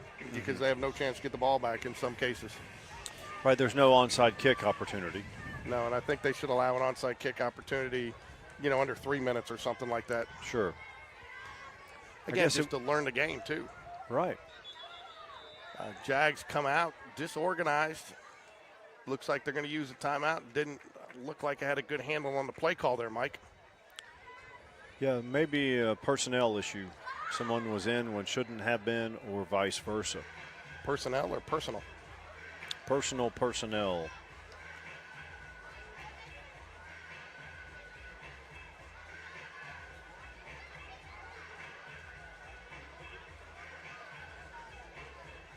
You're the Jaguars. What are you? Are you going to heavy dose of the ground, or are you going to keep mixing it up like you've been?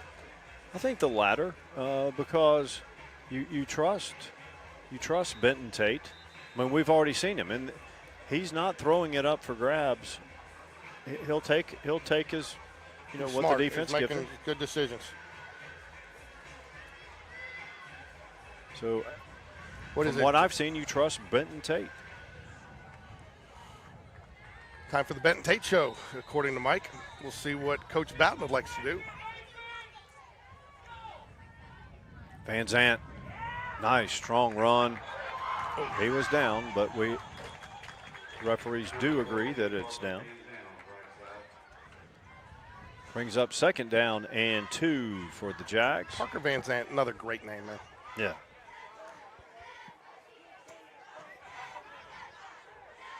Sensabaugh, Van Zant, Price is right.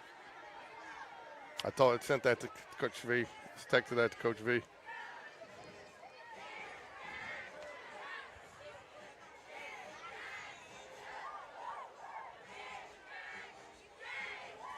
Still the best nickname I think I've heard this week is Taco. Yeah, Taco. Nice Sensabaugh cuts it up, goes outside. He's got some room. And look who makes the tackle. Number 4, Hudson Brewer, the ubiquitous one. Tell you what, they've had a little bit. The Jaguars have had some success with that 2-back zone read back there. They have. And once they get the edge, actually you can say this for both teams, when these athletes get the edge, it's tough to bring them down. And Sensabaugh and Parker Van Zandt has been a nice 1-2 punch back there. Now you've got to respect the speed of Van Zandt, and that's where the defense kind of went. Jaguar quarterback pulled it back, put it in Sensabaugh's hand, and he was wide open on the edge. Look at this. Play clock's around 6, milking the clock. Between the tackles, Van Zandt cuts it out right. Uh-oh, he's got room. There's a flag on the play. It will be called back likely, unless it is hands to the face by the defense. 2 flags on the play. They only mark it off once. Well, they are going to call a holding. We will bring it back. It'll be 1st and 20 for the – I didn't see where the flag went down.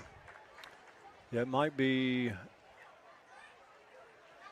Oh, yeah, no, it'll be about – 1st and 8. Yeah, about 1st and 8. So not a killer for the Jaguars. Penalty was past the 1st down marker. So from the spot of the foul. So it'll be 1st and 9 from where they're marking it. They should mark it where we say. I agree. We said 1st and 8. They made it 1st and 9 just to be defiant. I agree. Wind kicking back up again, Mike. At the Jaguars back in case they want to kick a field goal. Yep, well, right now would be about 62 yards. You think we'll ever see a 70-yard field goal in the NFL? I do, with the new kickballs that can be groomed. Sensabaugh running tough, picking them up, putting them down, 1st down. Is that from the Tom Brady Football Company? Deflategate. We didn't do it. We didn't do it. Okay, we did it. Why'd you smash your cell phone? Clock running inside of 5 minutes. Jags have a 9-point lead. Got to figure one score here for the Jags. We'll seal it for them. Put them in that number 3 seed matchup next week. I think you keep it on the ground, try to grind out a 1st down, and then Oak Mountain will be forced to use their remaining timeouts. Ooh, nice design play there. Cuts it up. Another 1st down. Van Zandt. Again, just when you think you know what they're going to do, throws a little wrinkle in there. Nope. I definitely would have gone with a run play there. But that's a safe pass. I mean, that's the equivalent of a run there. They're just extending out the toss there, and again, fake it off, get the defense up a little bit, get your man in some space. There's only one guy that's going to catch that right there, and that's your guy. Yep. They'll wait till the play clock gets inside of 10 seconds before they snap it. Sensabaugh with the carry, Uh-oh. and he's got space. Still on his feet, rumbling, stumbling. Oh, he lost it. That's going to be a fumble.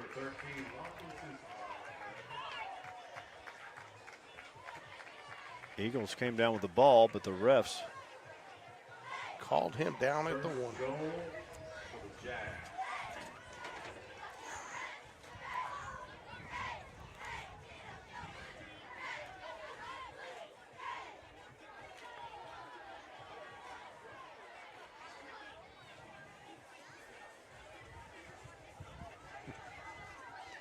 For those of you who can't see it, Mike's up here doing the ice cream and cake dance. Slip, slip, slip, slide. left tackle held up short. Slip, slip, slip, slide, Mike. Do the cheerleaders love doing that? They do. They do. They do. They like. Even the football players like it at the pep rally. Do they? Yep. They all So participate. you're a cheer dad. How much has that the whole headset game day Friday night having the producer experience impacted what they do? I don't think it. I mean, has it made it easier for them and the coordinating and? I think it's fun because they go up to the helmet when the kids run, then the football players run out and they lead the football players. It's really fun. Spain Park content to let the play clock run down as far as possible. Sensabaugh punches it in. Touchdown, Spain Park. Sensabaugh says, I'll take 6. Thank you very much. Spain Park 30. Oak. I know it's not Spain Park, but it's Barry. They're interchangeable at this point. This conversion would make it a 3-score game. They're going to kick. Oh.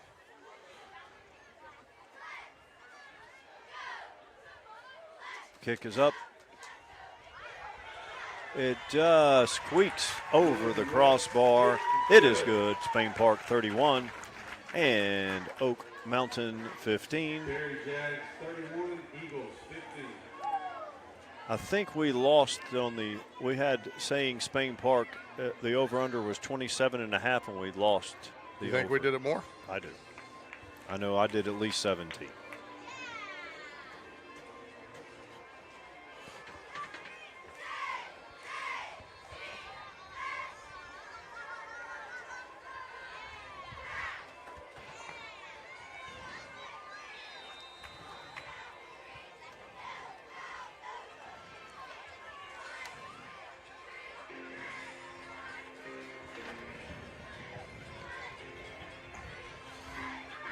Been really impressed with a lot of young athletes tonight. On both sides of the ball. Absolutely. I mean, for both teams. Yes, sir. Number 4, Hudson Brewer. He Wow, is timeout right out of the gate. Did not need to use that there. no, that might be their last. I think it is.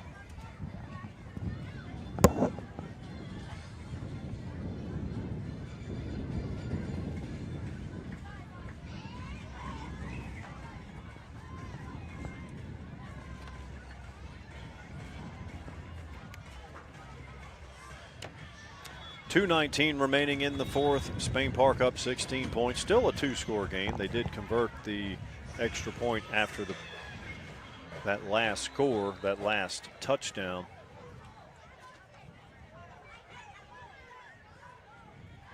Oh, just off the fingertips. Nice design play there, though. Again, I've been impressed with both offenses, giving themselves opportunities, executing the plays. Fairly clean game, few penalties on both sides, but I think it's been pretty even.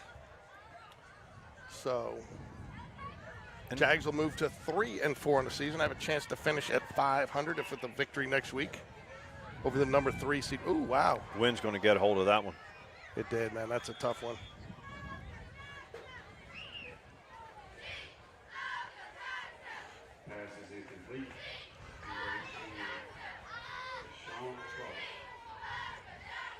Not sure that with this wind I would have, but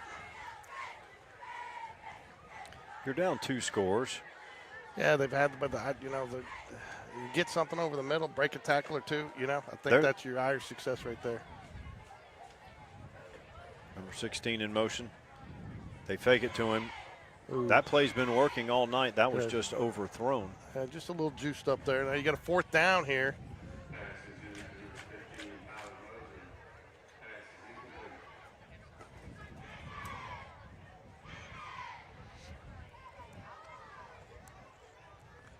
Tough to ask a middle school team to take a knee with 2 minutes left if you don't pick it up here, or they are going to kick it. Tough call there. I think Either you got way, to, you know.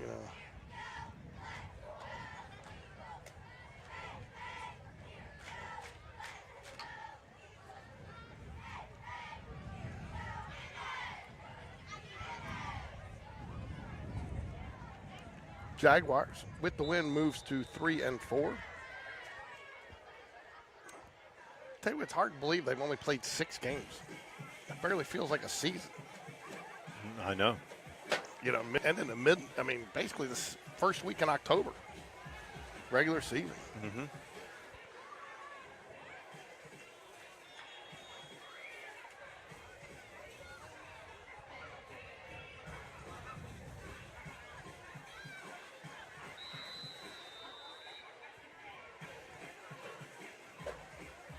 Got more ice cream and cake, Mike. Yep, all the cheerleaders are doing it. I didn't know Oak Mountain used USC's Fight On. I didn't either. I like it. Well, it could just be the middle school.